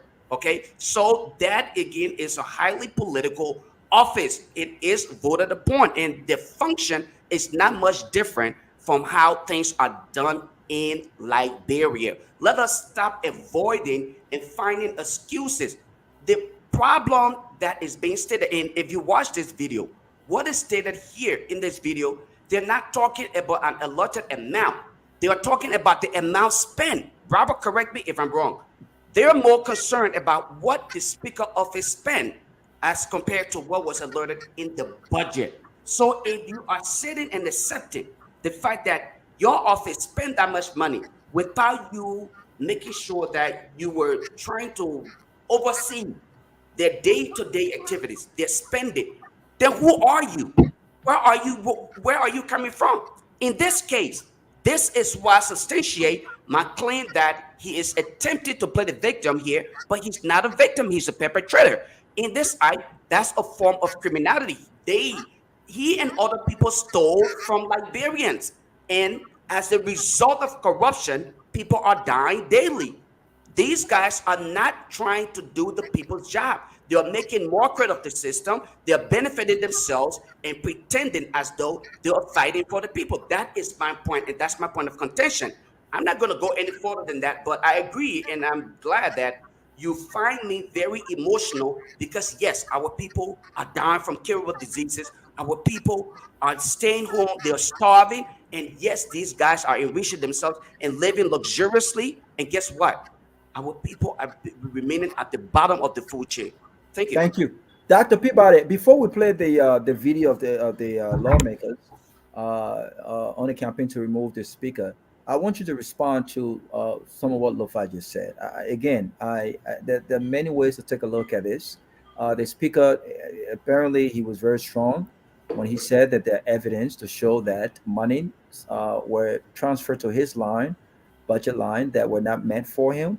Given the fact that we have a lot of systemic issues in Liberia, I will wait to see the evidences to make further statements on that to see whether he's lying or he's saying true. Oversight responsibility. Look, and again, just to budget what Lofa said, one may also ask if those funds came to your account to the process of it being spent. Wouldn't you be informed by your folks who run your account, right? That is account, the budget. Okay, but what he said was, so I'm confused now, right? Let me get an understanding here. Yes. Robert, let's play the video.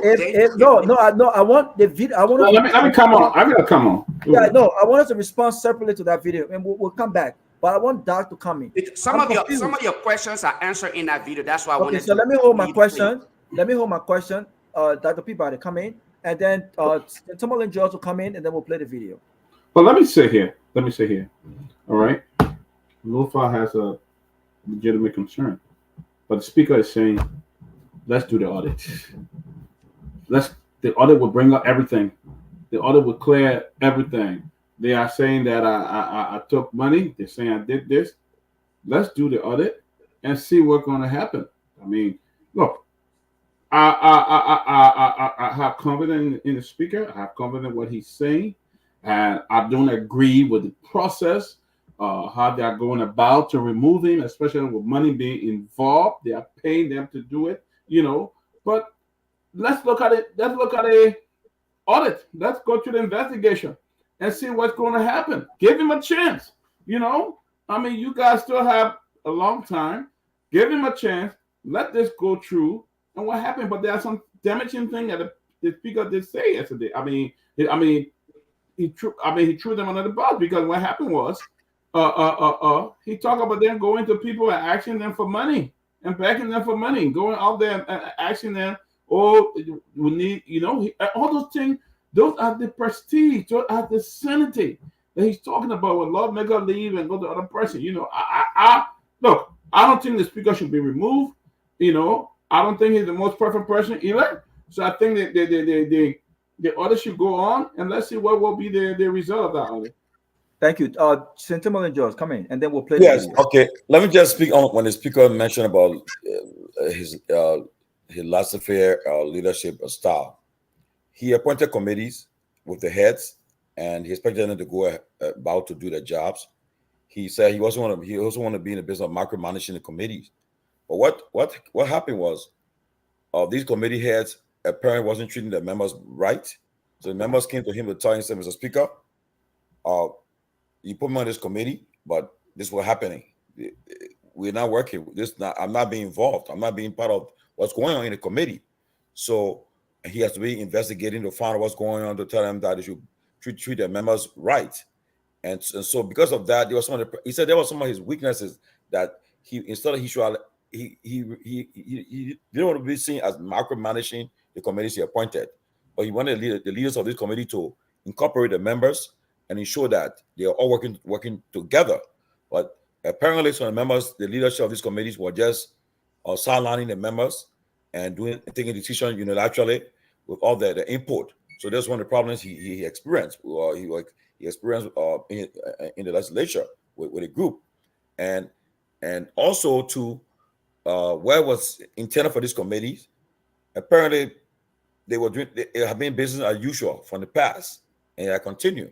So, getting involved with it directly now, I was trying to get involved with, based on the members of these committees' concerns to him, to get involved. And I think the way the post out to get a pushback.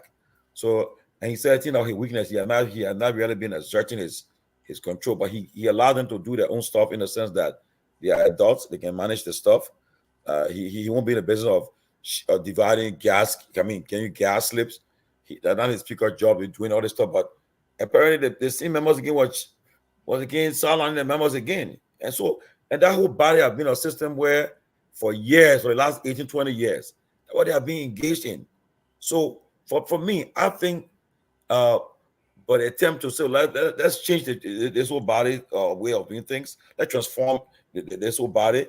It brought a problem for him. And I think that's where the problems are coming from. And to be honest with you, as I said earlier, all the leadership, if you try to do it financial audit, a thorough financial audit, dating back from, like he said, he went from 2022 to this point.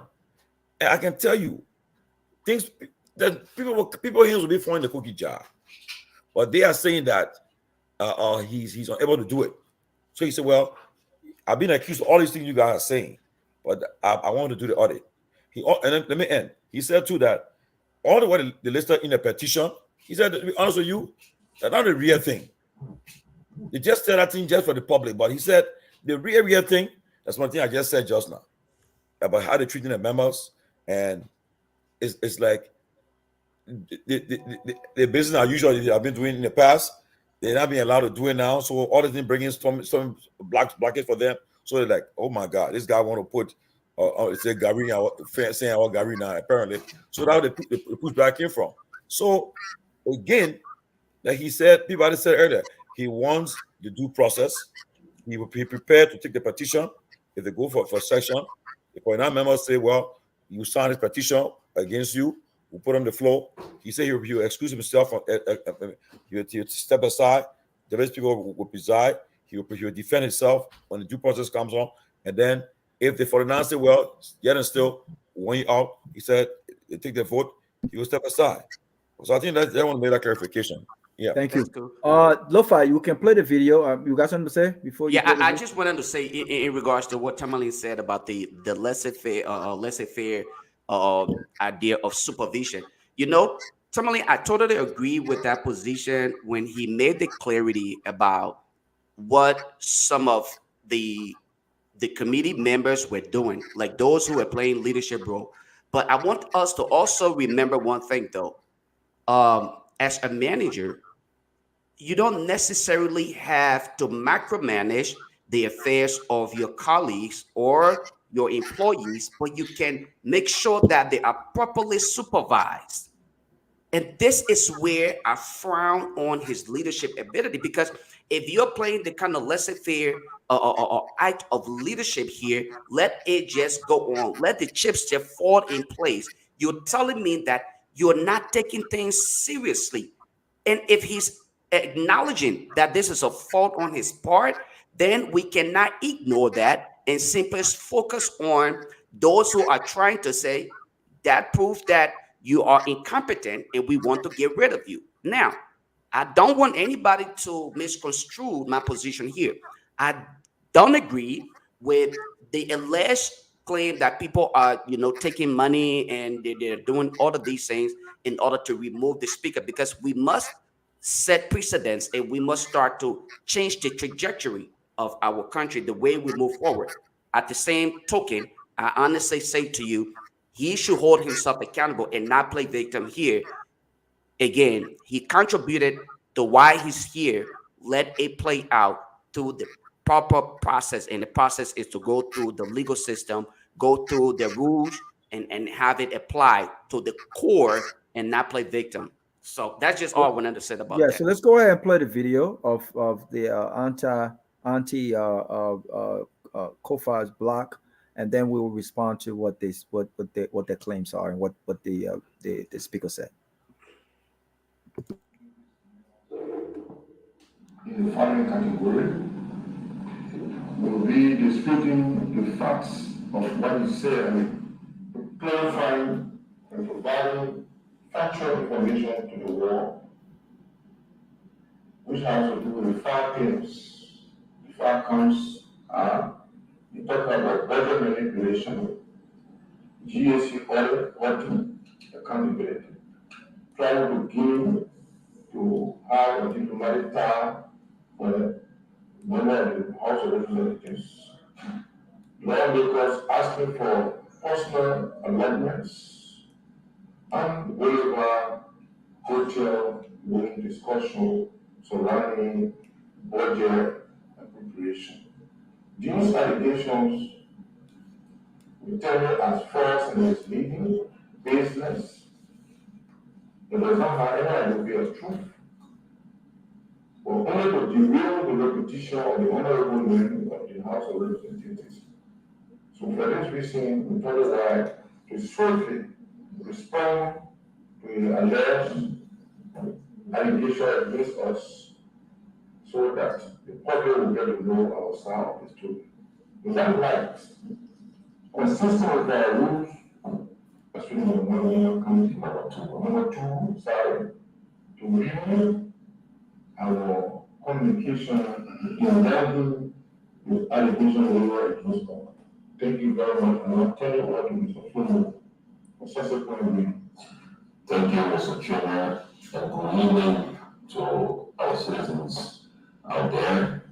And also, let's say that we are happy to be on this platform to make it young people fully understand some of the falsehoods circulating within the media landscape. This is a press release as intended to debunk Speaker J. Frank Kufa's investigating statement on School TV last night.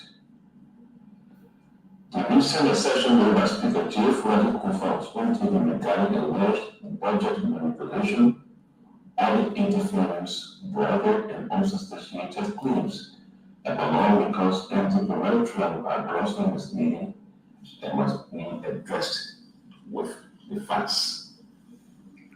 One, budget manipulation. The way to set the record straight so that everyone can be aware. Contrary to Speaker Kufa's claim that more than $7 million US was moved through his budget with his consent, but then there is a lie. The Liberian budget process is transparent and adheres to established procedures. No request, absolutely no request, from this better to the Ministry of Finance without the express approval of the owner of the budget plan in question. Moreover, quarterly budget performance reports are routinely submitted to the legislature, including detailed reports on this own budget performance. So it is because the January's period when those quarterly budget performance report are presented, you can go through them to know that people are taking money through his own first consent. That when people know to know someone and say the truth, to tell the president and say the truth. You don't even have to come through this process, but for the sake of clarifying this issue, we have to speak to that. Speaker Kufa proved himself as deputy speaker and operated a standalone budget, was funded away, and approved all movements of money within his budget. It is impossible for such funds to be withdrawn before his consent. Displays of budget manipulation are simply confounded, as all financial allocations will have a rigorous approval process of which he has fully aware. The speaker is an educated person, well educated. Is he telling Liberian people that money is going through his land and is that funny? They won't go money? Amen. Two, the GSC audit, haunted accountability. The Speaker Kufa stated that the General Auditing Commission audit are false and an attempt to deflect the blame. The GSC was formally invited to conduct an audit of the House's finance on March 17, 2024 through a signed engagement letter. The GSC team began the audit process in April. However, on Speaker Kufa's instruction, the auditors were shockingly asked to make the capital building, stalling the entire process. So the speaker, he and his colleagues are passing around saying that we got you want to remove me, they are against audit. Why should we be able to stall the audit process? If Speaker Kufa truly had no role in halting the audit, then why has he not taken any steps to restart the process since its return in April 2024? His actions have cast a cloud of suspicion over the financial management of the House, which alleged the Speaker to take responsibility for stalling the audit, which was in the interest of transparency and accountability. The third point I also want to respond to is he claims a lawmakers as a personal budget allocations. I would think this is also business and not funded. The claim that lawmakers approach Speaker Kufa to place money in the national budget for their personal use is a complete fabrication. No lawmaker has made such a request, In fact, even Speaker Kufuor, during his campaign for the speakership, promised to allocate 1 million per district for lawmakers to implement that have not been delivered to. It is deeply concerning that the speaker is resorting to deception to distract the public from his inability to fulfill his campaign commitment of putting $1 million to each electoral district for budgets. The speaker years ago said there is a special room at Lofa Palace Hotel where people meet during budget appropriations. This is also shameless and is an attempt to distract the public from the course of the matter ahead. Speaker Kufuor's assertion that Lofa Palace Hotel Room 1026 was used for budget hearings and that lawmakers use this as an opportunity to extract money from ministries and agencies is nothing short of another falsehood. These statements are an act of desperation intended to divert public attention away from the speaker's own extraordinary financial activities. If any act of budget manipulation was ever done, why did the speaker not launch an investigation, obtain the facts, and take appropriate action? It is a national record that during 2 fiscal years, Speaker Kufuor, then Deputy Speaker, was allocated $2.6 million United States dollars, but he budgeted $9.7 million United States dollars, an excess of over $7 million United States dollars that has yet to be accounted for. Therefore, if ever budget manipulation is correct, it was done by Kufuor, and he must be held accountable. We stand by all for the Nigeria Anti-Corruption Commission, the NCC, to immediately launch a thorough investigation into Speaker Kufuor's financial dealings, which followed the Budget Transfer Act of 2008. Another business account tried to deal for diplomatic ties, which never has a beginning banking. So we will learn because benefit this package. Guys, I think that's the most. Yes. So, can we meet with you guys, please? So I was listening to the response, and I kind of put down a few things that I want us to talk about. And I will start with Sylvester. They basically said that the speaker claims about budget manipulation and that he had no idea of that, and money was moved through his line and it was brought to his attention. They're asking, did the speaker not go through the quarterly budget report to ensure that folks were making money, were taking money without his consent, right? How is it possible to withdraw funds without the speaker's consent? And whether or not he wants the Liberian people to believe that money is going through his line and he is not following the movement of money. And so they're basically saying, based on that, he was aware and approved all movement of money in his budget. They also talk about the GSA audit, right, and how the audit was signed and approved, and the GSA began an audit in April, and it was Fanati Kofa who stalled the process, and he told the folks to leave. Now, I found it difficult to believe that if something is approved and signed, and GSA is invited to come. GSA is invited to come to GSC. I'm sorry, GSC is invited to come and do an audit. I find it hard to believe that the speaker alone has the kind of power to just tell folks, "Look, get out of here." You know what I'm saying? But we can speak to that. Last but not the least is the personal budget allocation, and they're basically saying no one asked the speaker to allocate monies for them. it was Speaker Kofi who made a pledge to allocate in the budget $1 million per district so that lawmakers could go out there and do and carry out initiatives. But I want you to start, Sylvester. Let's start with this whole budget manipulation and a speaker being unaware of monies possibly coming through his line, because I'm still confused. Is it possible that monies could have come to the speaker's budget line without the speaker being aware of it? And if you believe so, I want you to also speak to those who might say, then how were the funds withdrawn from his account without his consent, either without his consent or without the knowledge of those who run his account? Is it possible? Is it possible that $3.5 million could be spent through the speaker's line and he's not aware of it?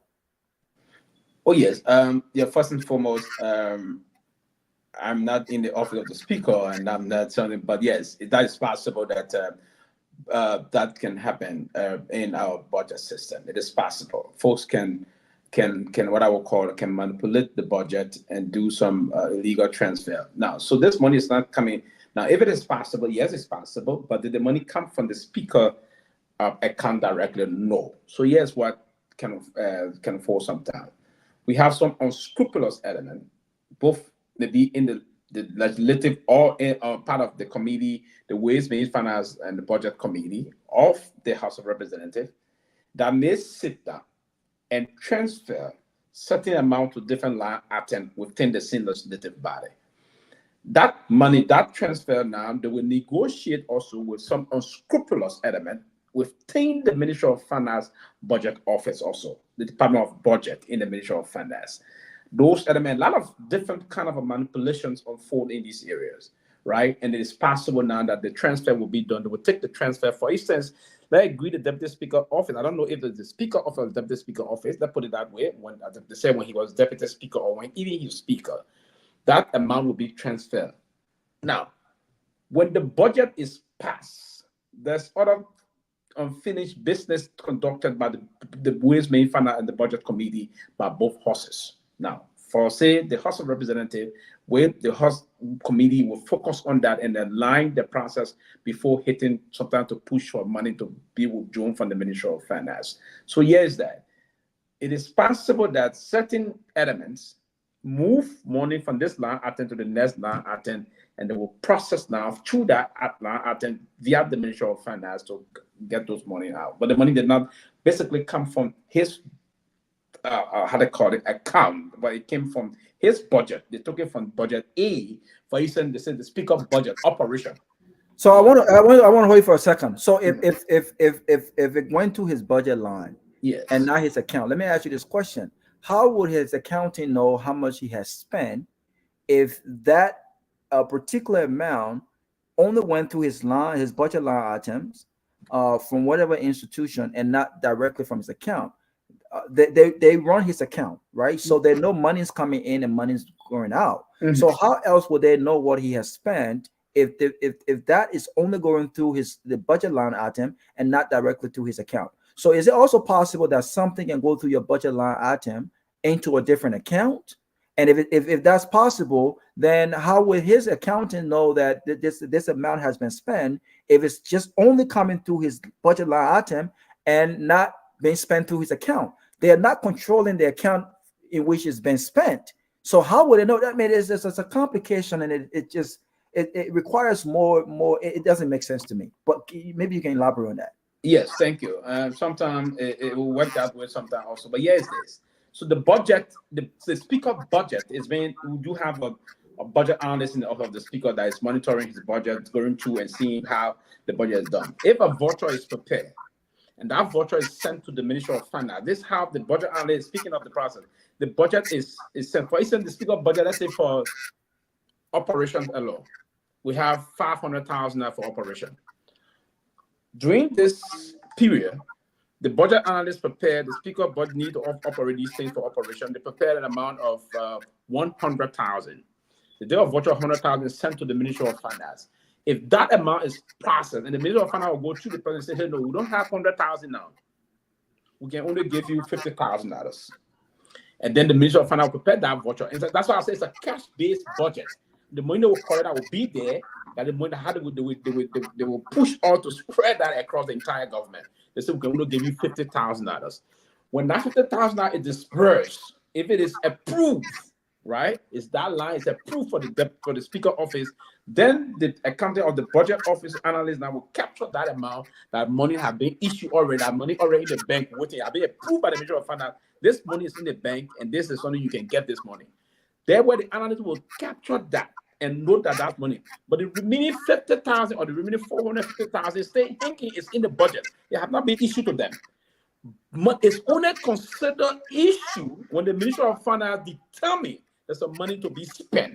So here's what can happen, Robert, and I want you to understand it. So now, before it was difficult when I didn't understand it. Here's what happened. If the guys that are seated in the budget office or the budget analyst or those budget guys from the Waste Management Finance, they know all where the monies are hanging out. Now they believe that the Speaker got a budget of $5 million. They say this budget is still hanging in the place. What we do so now, we will take some money from here and push it in other operations. They will call, for instance, they call very Lofa Julius. So Lofa, you the director of this or minister of this. We're trying to push. You listen to what the Speaker said yesterday about 1026, the room 1026. With Lofa or Robert, I'm pushing additional $1 million out to your budget. But you want to process the money and bring the money to us. We're taking the money from somewhere, we'll push it to you. Your concern is not where we're taking it from. But our concern is when we push the money in your budget, when you are aboard, when we approve it, and when the Ministry of Finance, that was the deal with their equal group the folks from the Ministry of Finance. This money will be taken out from the Speaker. That's what unfolded. And I'm convinced that this happened. I'm not saying that because I know it has been happening in the country. Okay. To push that money from his budget, we are going through the system, is there already in another budget line, in another line item. Okay. So I want to to have this money out. So the Speaker says something like he may have been here, officer have been a little bit something else. They will only notice this process when that money has gotten out of the process and during the period for where he's giving the budget performance report. It is during that period that we notice, and when because it is during the, it's just like when auditors are there, people will corrupt the system. We can only notice things when auditors come to review. That's why we know corruption has unfolded. Thank you. I want to Lofa, before you come in, I want to just pound on this point again. Mm-hmm. We are not I'm not a financial expert, guys. So when it comes to these things, it's confusing to me. And I know that many of our audience, our listeners, they might be confused as well. And so I want to repeat this. If that money, that $50,000 is approved to go through the budget line item of the Speaker, and he's alerted that this money has been approved and is going to your line item. Correct. That's one thing, right? Yeah. That's one thing.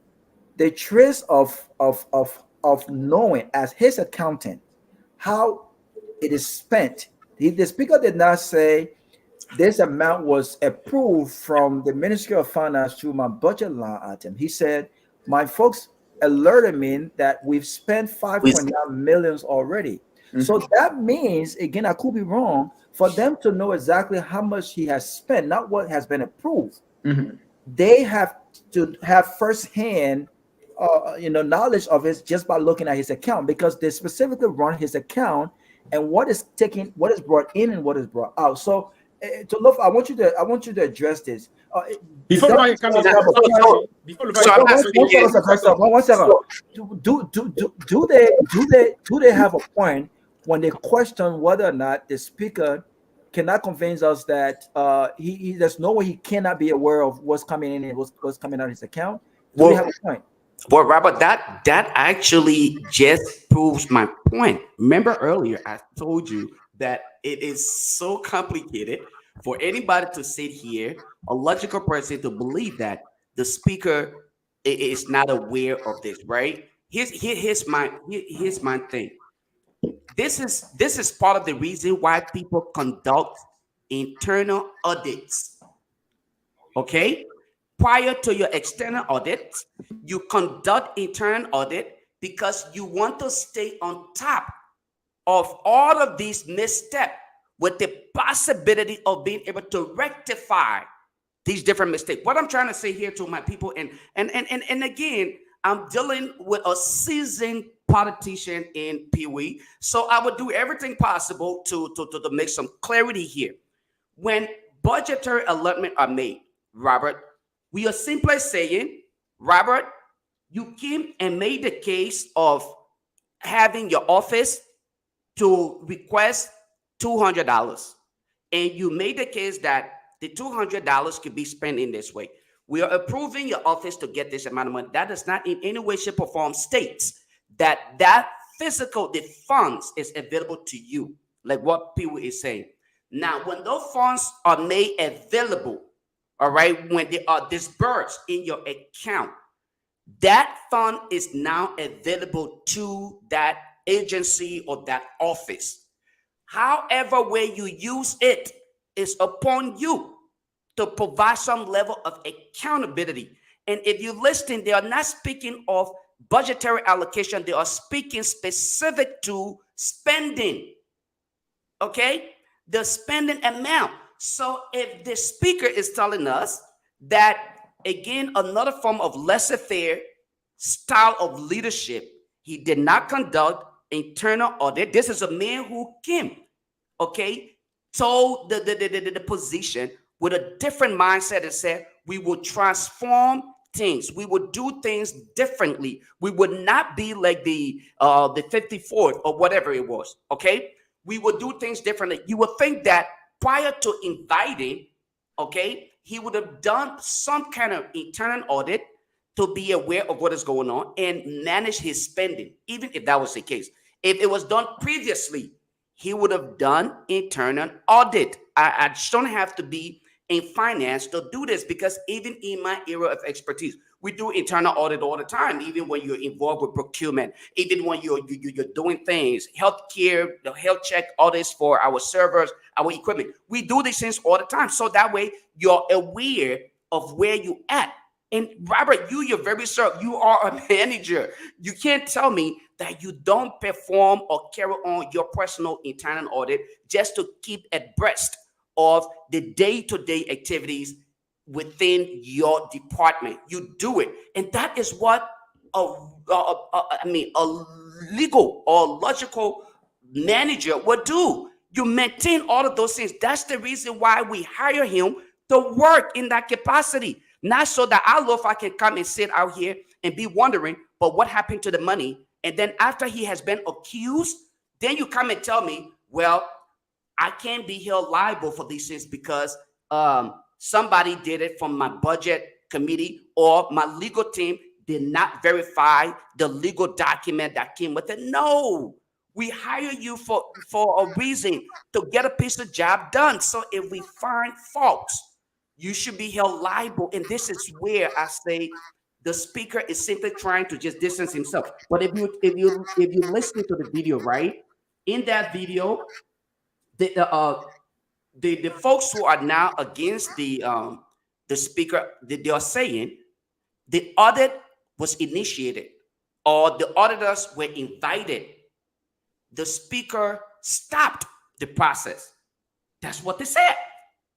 They said it was initiated and he halted the process. Why did he stop the process? We want to know. And within 10 months, why is it that we are not being provided with up-to-date information as to what started, how far we are, and where we intend to go with the entire audit process? Until now, he's saying it would take this amount of time. I understand audit is not just spontaneous, okay? It's process-driven. But where are we with it? The public needs to be notified. Unfortunately, he's not doing any of those things. So that brings me to the position where I'm sitting and just kind of wondering to myself, is he sincere in what is being stated? Is he simply trying to buy public sentiment? But again, as politicians, they understand how to bamboozle their way through. So they will come with their own narrative as to how things are. Thank you. I want P. I know Pewee. I know Pewee want to respond, but I want Tomalin George. I want Tomalin George to come in. Tomalin George, let me ask you this question. Do you believe that when a resolution is passed for such an audit to take place, does the speaker unilaterally have the power to just halt the audit? Do you believe that? Does he have the power to just say, look, guys, get out of here.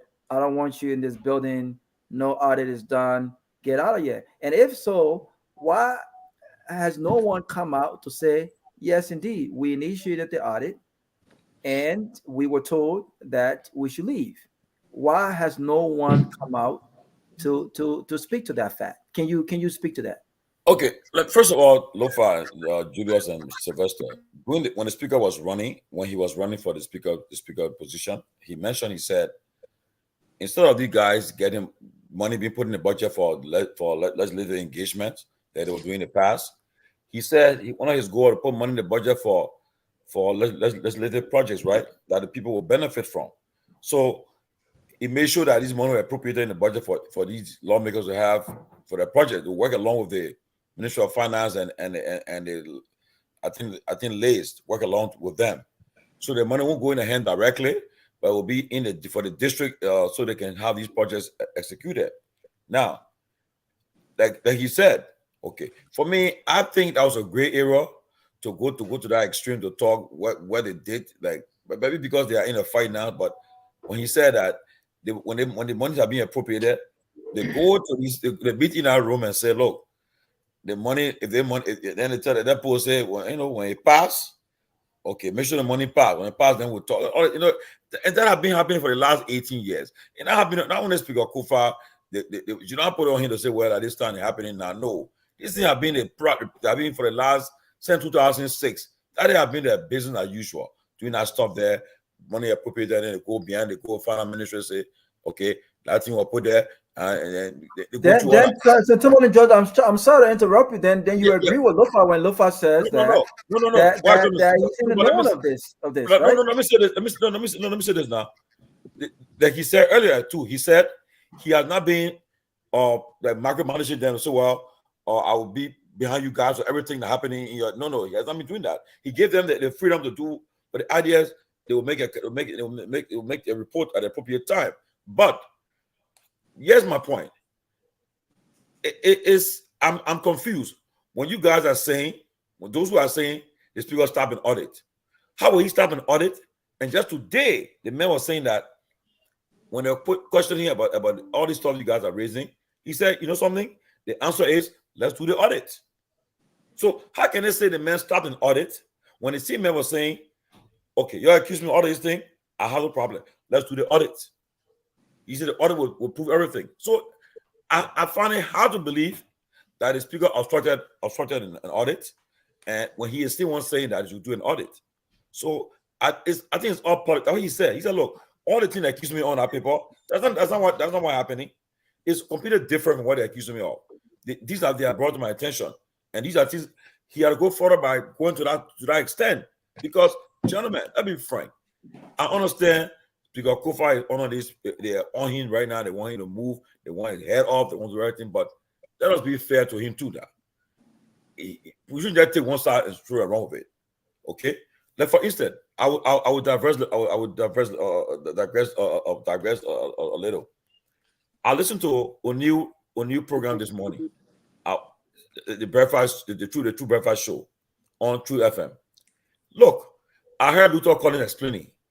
Man, look, these guys playing well. They orchestrated the whole thing. He said he got it on recording. The man said after they went on 4th Street, where when Kohler and Clarence Guar went to meet with him now to get him the money, he said in fact, by the time Kohler gave him the money, Kohler said $1,500. Then Clarence Guar said, no, my man, need the man money. Then he said about $2.5 from that still. He said, he said, but how carry all the kind of money I'll carry for all of this car like this in the street? And he said, Jonathan, Kohler was looking for a bag to put the money in. He said he jumped on the car and with a regional resolution. Then it's not calling, roll. Then when you go in the man roll, then the man starts to know. The poor come around and say, no, man, I roll. The man, an honorable man, I roll. But yeah, but in the fact that like Luther Collins was, he managed to jump on the car with the money. Then Kola said, roll, trying to confuse and distract people. But it was embarrassing that they posted on that roll. Now, tell me now. And the man said, he said from the recording, they got it on recording for when the process started. So when the LCC called them, look, from what I'm getting, guys, take my word, today is October 23rd. If LCC probe into this matter, I see 2 or 3 lawmakers being arrested and prosecuted for their involvement in this thing. And if it's established that bribery took place, the whole case on Kofa would just be 200 winner, because they already broke the law by engaging in bribery to remove the speaker. So Lofa and Julius, Lofa, Robert and Pewee, I don't want to buy into that thing that Kofa stopped the audit. I want to buy into it. How can a man, just today, he was having an interview with these guys. He said, I want an audit done. Okay. He said, you all say, I play with my budget. I didn't see this thing happening in my budget. Let's do an audit. The audit will be the we want to take care of everything. So I think we should be saying, let us join and say, let's do the audit. Audit, counterclaim, claim and counterclaim will be laid to rest. Thank you. But if that's the case, then I'll bring Sylvester in before Lofa comes in. If that's the case, my question is, what does it take to get this audit started, Sylvester? Because it seems like everyone is on the same page with this audit, right? Those against Kofa have said that they approved the audit. He stopped it, right? He's saying, well, let's get the audit started. So if that's the case, why can't they just go to section and do what they need to do legislatively and get the audit started tomorrow? It could start as early as this week, if that's the case. I mean, something doesn't make sense over here. Like, both sides are trying to make that case, right? I believe that the audit has something to do with all of this wahala. I believe that there are people who are trying to hide something. There are people who do not want change. There are people who want the status quo to remain as is. There are people who have benefited from a corrupt system within the legislature, and they do not they frown on the idea of uncovering some of these loopholes, right, where they've made money, right? I believe so. But if both sides agree that they are for an audit, why can't we just start the audit as early as tomorrow? I want to read what Ben Sanvee said. No audit was stopped. The system audit is 90% done. The report was supposed to be released on the 25th of October. Lofa, did you listen to the speaker today? So if they agree with the system audit, that's a piece of the pie. What would it take, Sylvester, for both sides? You don't want me to respond to Ben? No, you respond to Ben, but I want Sylvester to come in because Sylvester. What question? No. Ben said no audit would stop. He was basically telling Lofa that no audit would stop. The system audit is 90% done, and the report was supposed to release on the 25th of October. But I want others to go back to this whole money transfer and line items. But I want you to also add to that, Sylvester. But Robert, I can just tell us 2 seconds. I can confirm that the speaker have already written a letter before the whole incident. Though, you already wrote a letter authorizing the audit. That I can confirm. So my question then is, if it's been authorized, what is taking GSC so long to do it? But perhaps they're on it. Huh?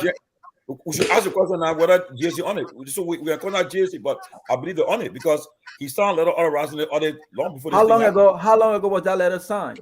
I know. From what I know, is before this the whole Jallah started. So I mean, if it's that for a fact. So basically, yes. I think the letter that was signed, and let's push to this line because understand the GSC process and what did before. But here's what happened. There'll be no system we have in the legislature. So first and foremost, to conduct a comprehensive financial audit, you might have put in place a system process also. So I think the speaker agree and for them to come and put in a system audit, do a comprehensive system audit. After they shall have conducted and finished with the system audit, then you create room now for the financial audit. Yes, what? The 1972 law that established the GSC, then re-amended in 2014, did also put into place the GSC is the only supreme audit institution in the Republic. It got mandate to audit the financial book of every government institution. So the GSC itself got the authority and the powers to exercise that right as per the law of that bureau. So the GSC does not have to wait to be called to move in. But in certain cases, we have something we call flash audit. The president can sometimes call for flash audit, or certain government institutions can call for flash audit. In these audits, they will pay the GSC to conduct this audit because a special audit being asked for the GSC to come and commission. Now, for instance, if something is unfolding now in the legislature, they need something, they will find additional money and give to the GSC, say we need to conduct immediate flash audit here to get report from this audit. But as per the law, the GSC is on a statutory responsibility to conduct audit of every government institution. Every institution that receives dime from the government of that bureau, the GSC must audit you. So the call for that, and when the audit process is about, and I think that's a good start as to what the speaker is saying. The fact that we have into place the system audit, now the GSC is going to move forward now to write an engagement letter to the legislature, telling them that there's going to be a entry discussion on the audit to set the audit procedure as to when the audit process is going to be coming. They put the material process in place and saying we now going to come. After the entry discussion, the audit engagement methodology is going to be set and the auditor going to move in now. And then the legislature will set a particular room for the auditors to come in and begin the process about putting this. So how long does this process take? 1 week, 2 weeks? Okay, when the letter is written, the GSC is doing a system audit first. If it is after the system audit, then before the people is saying, then they'll do their comprehensive financial audit. But they're doing a system audit first. Okay. So can I? No, Lofa, hold on. I want Pewee. I want you to go back to this whole money thing because I know Lofa kind of hit a core a little bit. Do you still believe that the speaker and his accountant can specifically state what has been spent, not what has been approved through his budget line, if that money did not come directly through his account because they manage his account? Is it possible? Come and give me the question. Here's the question. The question is, he said his accountants and those who control his money alerted him that they've spent $5.9 million already, right? These guys are basically saying that the speaker cannot say he's not aware of monies that are coming through his budget line. And he also cannot say he's not aware that of these monies when they have quarterly reports, right? And everyone is expected to go through the quarterly report to know exactly what's coming in and what's going out. So is it possible that $50,000 could have been approved through his budget line, but he wouldn't have known about it or exactly how much was spent if that money was not deposited directly in his bank account? Yes. Because accountants only run his bank account. Yes. They will know how much has been spent based on what's coming in and what's going out of his bank account. How else would they know that he spent $5.9 million if it only came to the budget line and not directly through his account? Yeah, it is true. Also, it is true. You get to realize these things after the audit validation process. If there's an audit validation mechanism, you get to know. But yes, what?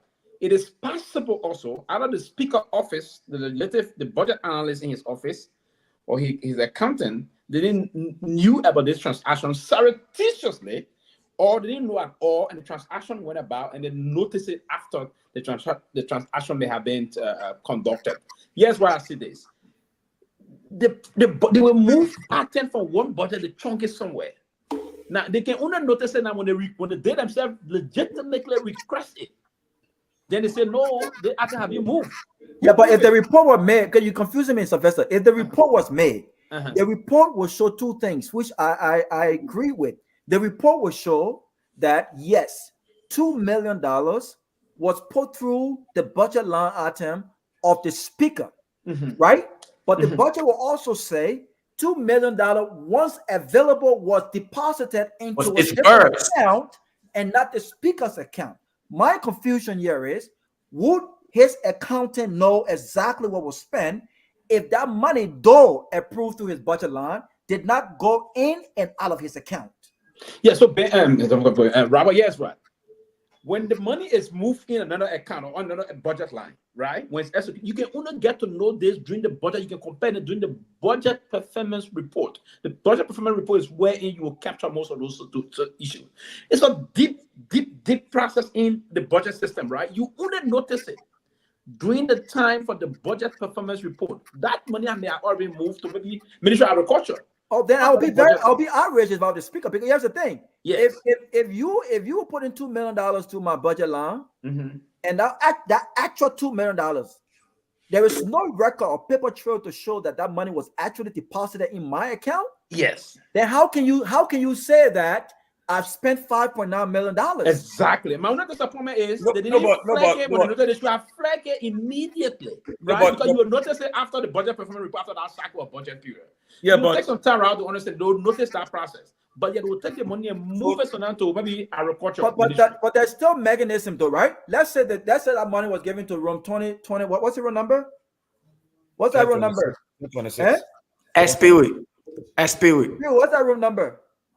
What's the room number, real quick? 1026. Let me say it for my brother. The room number is Lofa Julius 1026. Let's say that money was so Timothy Joe come in. Let's say that money was deposited in the account of room 1026, but it was put on my budget line item. Are there not mechanism to show that yes, the money was put on my budget line item, but actually the list of funders were deposited into this account? That's what the speaker is saying now. He's saying that because as he continue to talk, people are they are counter. So what he's saying now, well, let's do the audit. The audit will solve every problem. So I think I stand by the speaker there now. You'll do the audit. The audit will solve the whole problem. Because honestly, we just being cycled now because people are saying this one, that one. So the man is saying, when they ask the question about, he said, look, you know something? Let's do the audit. The audit will solve the problem. So I think what we should all do now, try to get in touch with GSC and find out for them how far are they with the audit and so forth. They are on obligation to tell us something about the audit. So that from there now, we then the problem, because honestly, when the audit results come up, we know exactly who's lying, who's telling the truth. Okay. Before Lofa come in, I got Ben on the phone. Ben, go ahead. Robert, let me respond first of all before Ben come in. Lofa, let Ben come in. Let Ben hold on. Ben can come on the show. Ben, let me respond to the initial statement. You bring him on. You bring Ben on. Let me just say this, right? So this whole vague statement, right? Lofa, let Ben come in. Let Ben hold on. Ben is the one on the phone, right? Lofa, please, I beg you. No. Ben want to talk about this other thing here. Wait. But Lofa, let's get some call. Let Ben come in real quick. I beg you. Let Ben come in. Go ahead, Ben. I like. But what Lofa problem? No. But you want me? You see, ask me a question again. You want me to answer your question? Actually, the reason I'm not on the show, I'm on my way to see Grace and her brothers. You know, her brother is not well, so she's here in Charlotte. So I'm actually on my way to go visit she and her family. That's the reason why I'm not actually on the show. But I wanted to state, and pretty much what you were saying, Robert, you were right. I mean, it is a little confusing, but something the speaker also said today, I mean, I think he said it yesterday or today, was that part of the money that he has uncovered that was passed through his line was a vehicle for legislators. There's another portion of the money that he has found out that passed through his line that they say they added to his line because it was not budgeted for, was also fees for legislators. I think when the president called them back or something like that. It's on the recording. He said it. And he was outraged. And he said he made it clear to them that you cannot use my budget line to do these things. But overall, what I think, and I agree with what Tomalin said, all of this thing will be solved with a full audit. Plain and simple. Like Pewee keeps saying, the system, our budgetary system in Liberia is not the most transparent or most effective one. People move things from one budget line to the next. People, if you remember during the CDC administration, one of the complaints the opposition had about the lack of budget performance reports. You remember people used to always hammer the CDC administration and say, oh, you ain't giving budget performance report. And then the Minister of Finance under Twe started giving budget performance report. So I just wanted to add that. I wasn't trying to cut the show or anything. I just wanted to add that he did acknowledge that they passed through several items through his budget line. And two of the items that he talked about was vehicles, and the second one was setting fees for the when the president called them back. Yeah, but all of this thing can be dealt with if they do a full order, which he has signed, which he has requested, and quickly 30 seconds to address Lofa's concern. He didn't stop what Togar was saying is not true. He didn't stop the budget. He didn't stop the audit. In fact, he actually stated that they ran the GSC auditors out of the place, and he told them to continue the audit. And he was getting ready to release the preliminary report from the audit on the 25th of October. Then this whole hula baloo started. So I just wanted to include that. But I'm following, and then we'll to do. Thank you. Thank you, sir. I appreciate that. Thank you. Lofa, go ahead. Okay, so let me just respond to Ben quickly, right? Ben concern here is I mean, it's really simple. He's mentioning the fact that the audit is ongoing. Again, let us not just use words vaguely. Any form of audit, any kind of audit. You listen to Tomalin when he made mention of the fact that it's a system audit. Others are focusing on the finances. They're not talking about the system audit. Yes, if there's a system audit that is being conducted, would it reflect in the report? The system audit report would not reflect the financial or misappropriation. It would not reflect any of those things. At the end of the day, it would simply come in reference, okay, these are things that need to be done. These are systems that need to be put in place so that we are able to control. And if you listen to the speaker, he also alluded to that. He said, we simply need to put in a system that would manage the affairs of these various state agencies or the various offices so that we are not just wasting or taking away from the Liberian people. He did not say anything about financial audit. We are simply saying in a much more vague way that, okay, an audit is being conducted. What kind of audit is what we are not telling the people. And neither one of them, in neither one of these groups are being specific as to what kind of audit and what is the expected time frame for us to have some kind of result. We're not doing that. I hear Ben talk about, yeah, the audit is being conducted is at 90%. What kind of audit?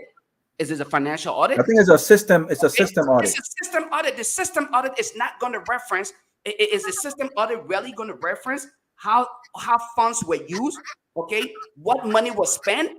Is that going to be a part of the system audit? No. Yeah, I can challenge anybody. I can challenge anybody on here. The system audit is not going to reference money that was spent from the speaker's office. It's simply going to reference how the system is functioning. I agree, what but needs to be addressed. It's a process. It's a process. It starts with the system, then it goes to I the understand.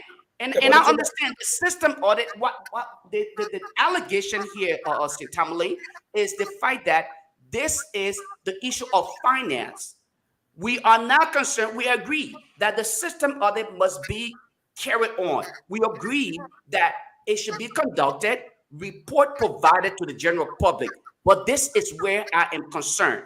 The allegation of the wasteful spending, as I will reference it, because I don't see Liberian benefiting from it. That money that was used from the speaker's account, we want an account. How was it used? Why was it used? When was it used? Will this system audit provide that information? And I can tell you absolutely not.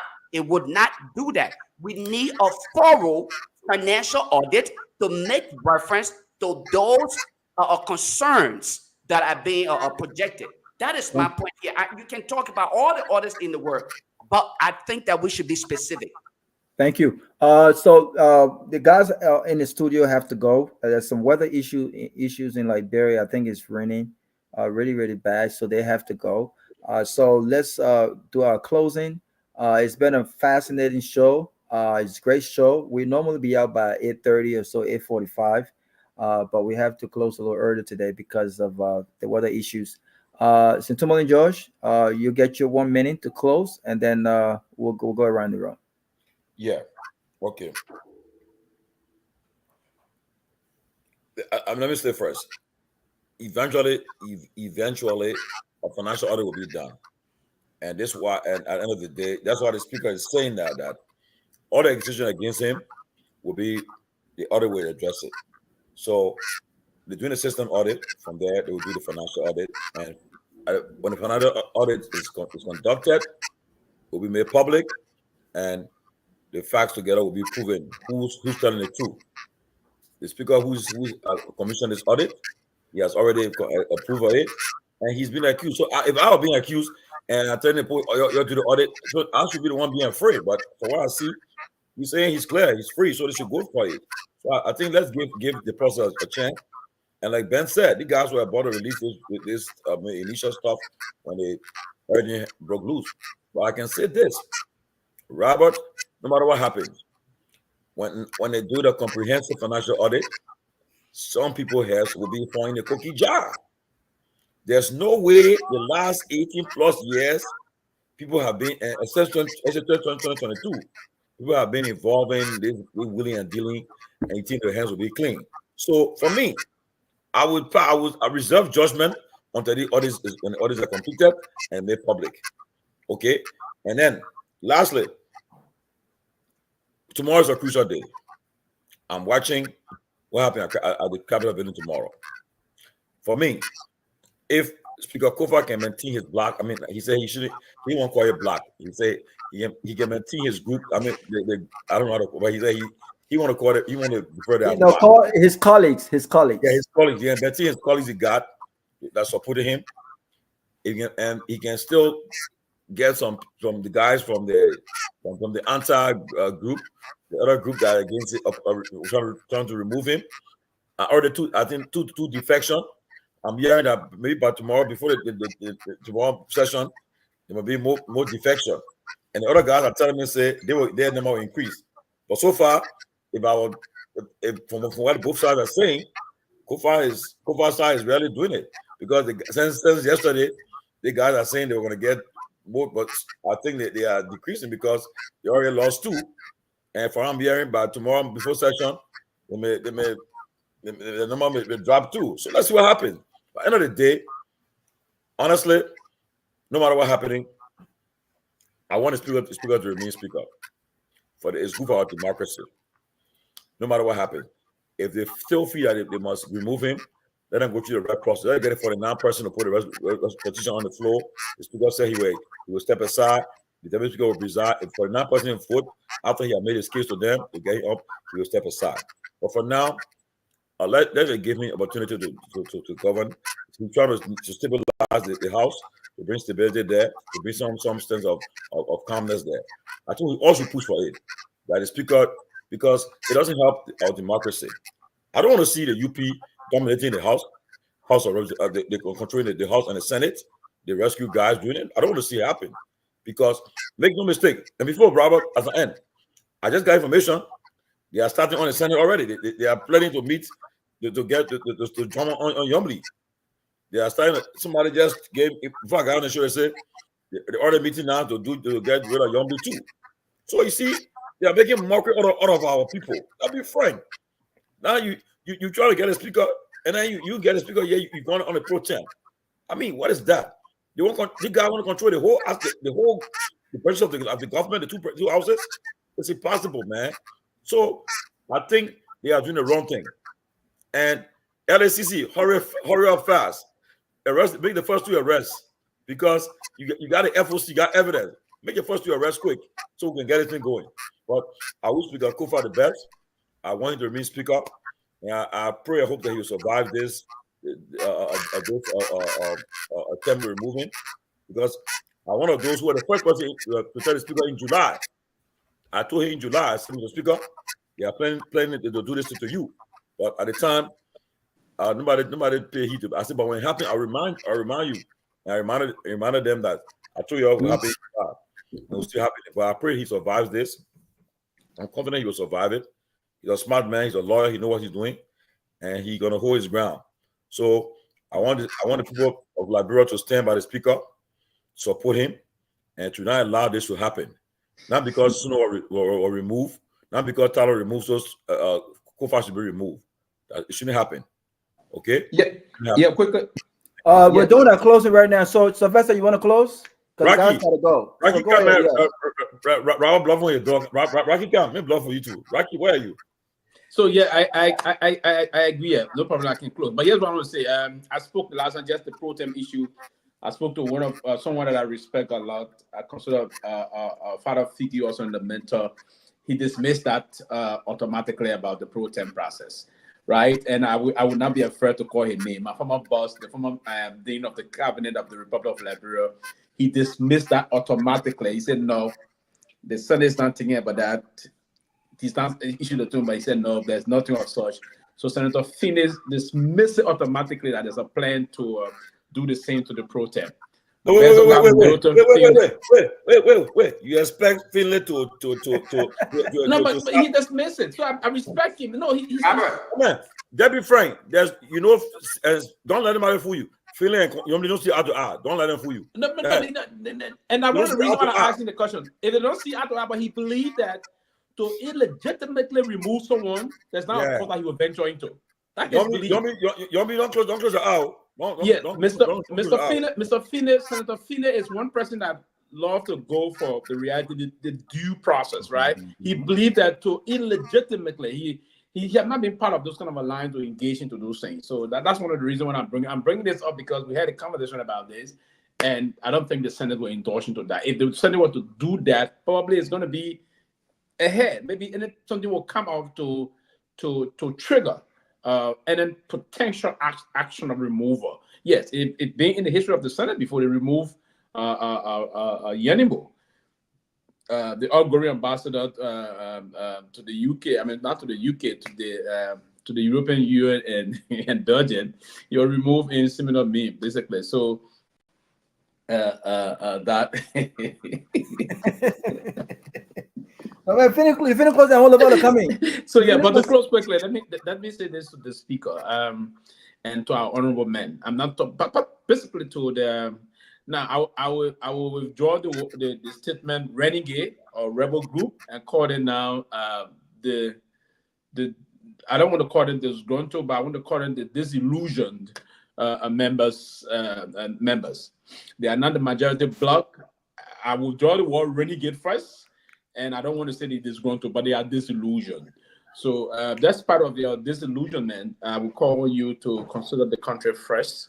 And there are things we all can sit and begin the process of trying to unravel those difficult times in our country. The Liberian business ought to go on. So see some reason. If yesterday you and the speaker were very cool, you could go to the speaker, Mr. Speaker, I need some 500 bad gas. And today you breathe, so think about yesterday and just believe that that man's a comrade. This is a man that you, Mr. Speaker, my family traveling here, I need air ticket, you will give those things. Mr. Speaker, I need this. Other things, they're not easy, Mr. Speaker. We are not getting paid, Mr. Speaker, nothing happening. The Speaker will do that. Think about those kind of things, comrades. Wow. So everybody begging. Wow. The government oversees begging. The lawmaker begging the speaker. The constituency begging the law. Yeah. So wow. Oh, Speaker, I still go back in my district. Wow. There's nothing more. I probably don't minutes, maybe 100 back already. I need to do something, sing. Or the speaker will say, speaker. So I mean, think about those times. Listen, friendship is important. We should not mind this too much when they damage our relationship. That's why sometimes when Lofa getting emotional, I can tell you, say, Lofa, calm down small. Lofa, go ahead, close. Lofa, go ahead. That's why I like about my brother. Lofa, before you close, right? Let me just say this: the Constitution recognizes the minority in this case, right? because that is where the speaker You is. guys are still making it Anywhere the speaker is, that's where the president will submit his budget request. Thank you. Okay, so I want to highlight something here. What Pewee just stated earlier, people should compromise, the work of the state for their individual interest. Please, my wife got to go to the hospital. He used to do it. So now they must compromise. No, I'm not saying they should compromise our business. Why? I did not talk. I'll give you 37. Let him finish. No. So now you're interrupting me. No, now you're interrupting me. Okay, go ahead. Harry, will soon be done. Okay, give us a few. Will soon be done. So you guys. This is my concern, and this is why I often say these things. Right? We will never change the trajectory until we can start to hold ourselves accountable. When we start to hold our friends and family members accountable for the wrongs they have done, when we start to realize that we as people should have no association to these devils that continuously keep our economy in the drain. I listened to my brother Pewee talking about people should compromise their integrity because of previous friendship or because of some level of financial assistance. Look, you are now in the position of power. You are there to represent thousands or probably millions of Liberians. Why should one have to do this? Because they want to just satisfy themselves? It's sad. I am in no way, shape, or form support of the idea of being, rebel in your act to remove the sitting speaker. I don't agree with that. I don't support it. Nevertheless, the speaker himself admitted to some extent that he disregarded the law, or he was kind of like careless about the people's job, the responsibility that was handed to him. In that position, I will personally tell you, whatever is going on right now, let them follow the proper procedure. If he will have to be removed, let it be done in a much more legitimate manner. Let it be done utilizing the law, the Constitution, okay? The rules that was actually provided to govern their activities. Let them utilize that to the fullest.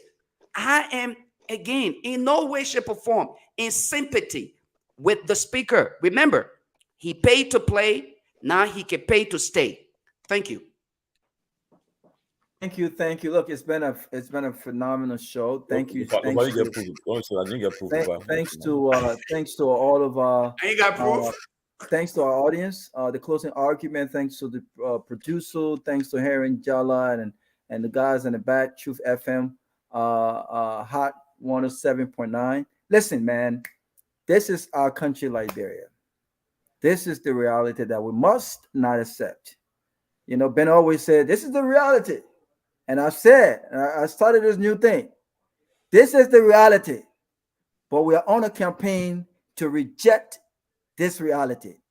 Because we as a country, we deserve a country where all of us can have a part. All of us can have a role. All of us can be proud. All of us will never, ever be the same. Our bank accounts will not be the same. All of us will never drive the same kind of cars. All of us can never live in the same kind of homes. All of us can never, have the same kind of social status. All of us can never work in government. But do you know what all of us can do?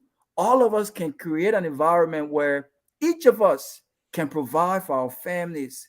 Each of us can send our kids to a decent school for a decent education. Each of us can send our kids to hospitals, our grandparents, our parents to the hospital when they're ill to get treatment. Each of us can sit in the comfort of wherever you deem comfort for you and be proud of our country. This is the Liberia that we deserve, and this is the Liberia that we must ensure we get, not just for us, but for future generations to come. And so let's continue to fight for that future. Let's continue to fight and campaign for that. Let's continue to educate our people on how to properly vote. Let's continue to educate our people on how to use the power. Do you understand how powerful you are? as Liberian citizen. You are so powerful to the point where you decide who your next president is. You decide who your next representatives are. That's how powerful you are. They work for you. You don't have to beg them. You have to demand from them that which are priorities to you, be it education, be it jobs, be it security, be it healthcare. We have that power. And until we come to the realization of that power that we possess and how to use that power, we will continue to be in this miracle run. We'll continue to have these discussions. We'll continue to be in this circle that we find ourselves. So, ladies and gentlemen, thank you. This is the closing. Robert, yes. Yes. I want you to, I know we can schedule a Diba. Diba is all set.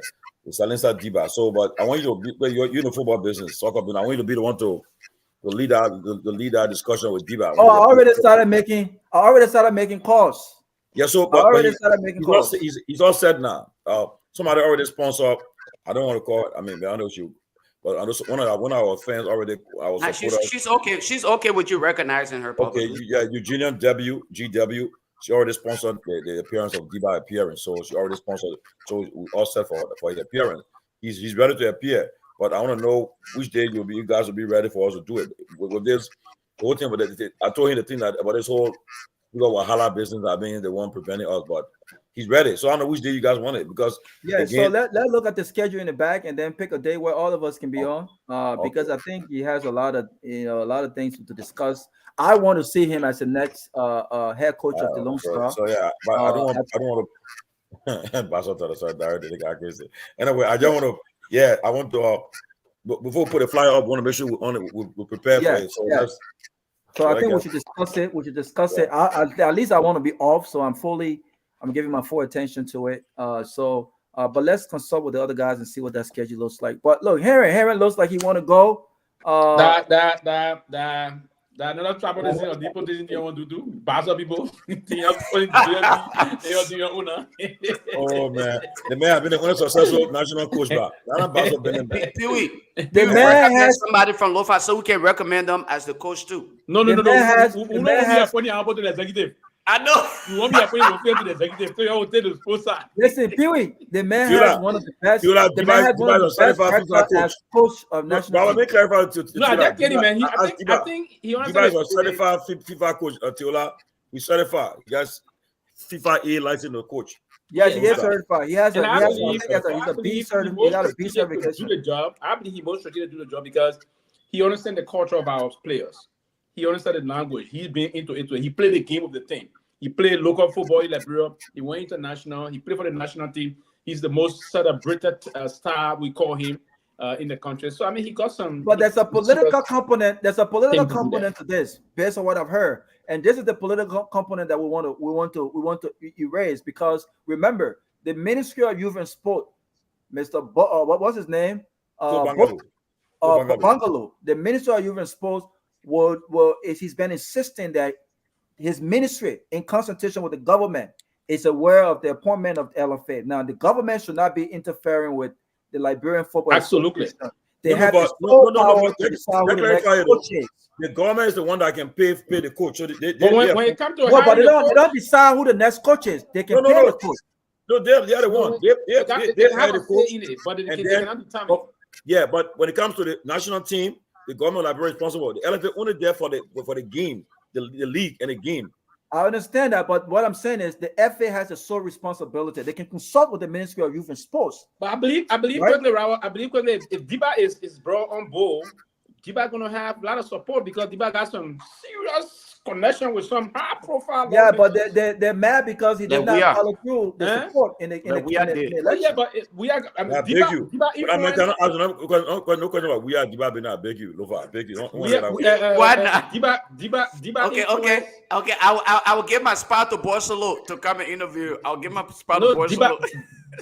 In terms of budget support to the loans to the team. That's about come. The Sunday will support it heavily because let me clarify something. Lofa, a lot of people gossip. Yeah, he's about Sunday. You want gossip? No, I just caught up to that. Oh my goodness. LeBron said it with heavy support. You want gossip? There'll be some. So let me Heron, 30 seconds. Let me clarify something. Solonte, let me clarify something.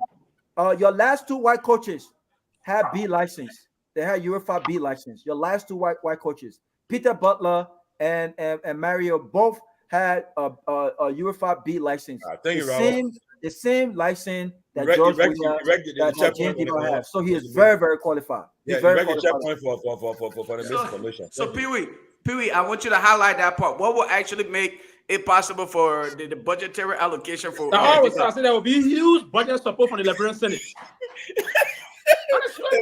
Huge budget support. All right, guys. Thank you. Have a great day, guys. Good night. Huge budget support. Yeah. Good night.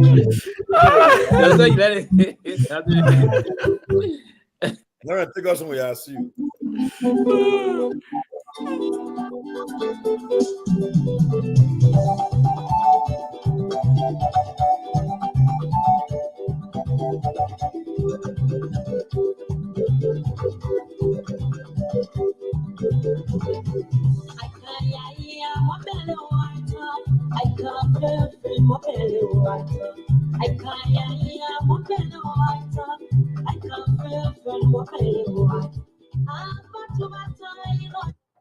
And I take so certainly we gotta go. Let me say many thanks to you for your listening role. Many thanks to you for following Renaissance Radio 96.1 Truth FM.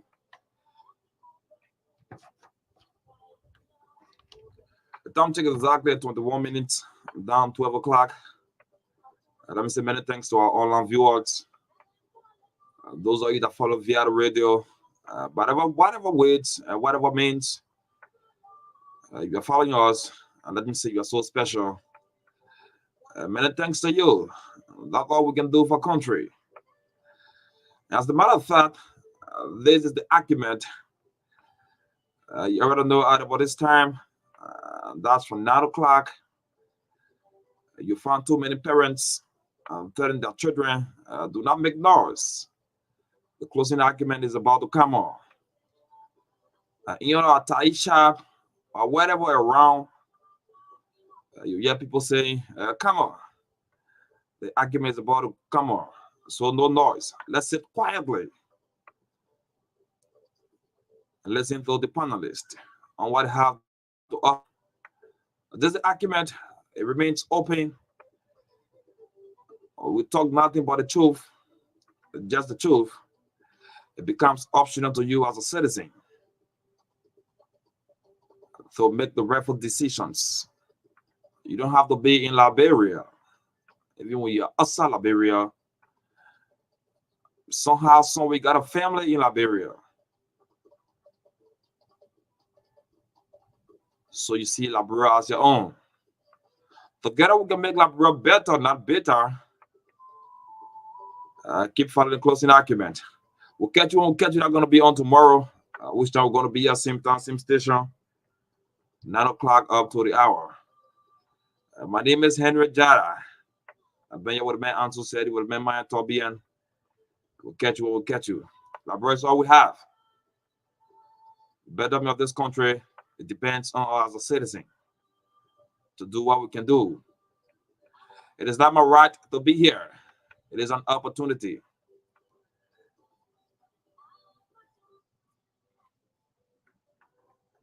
Thank you.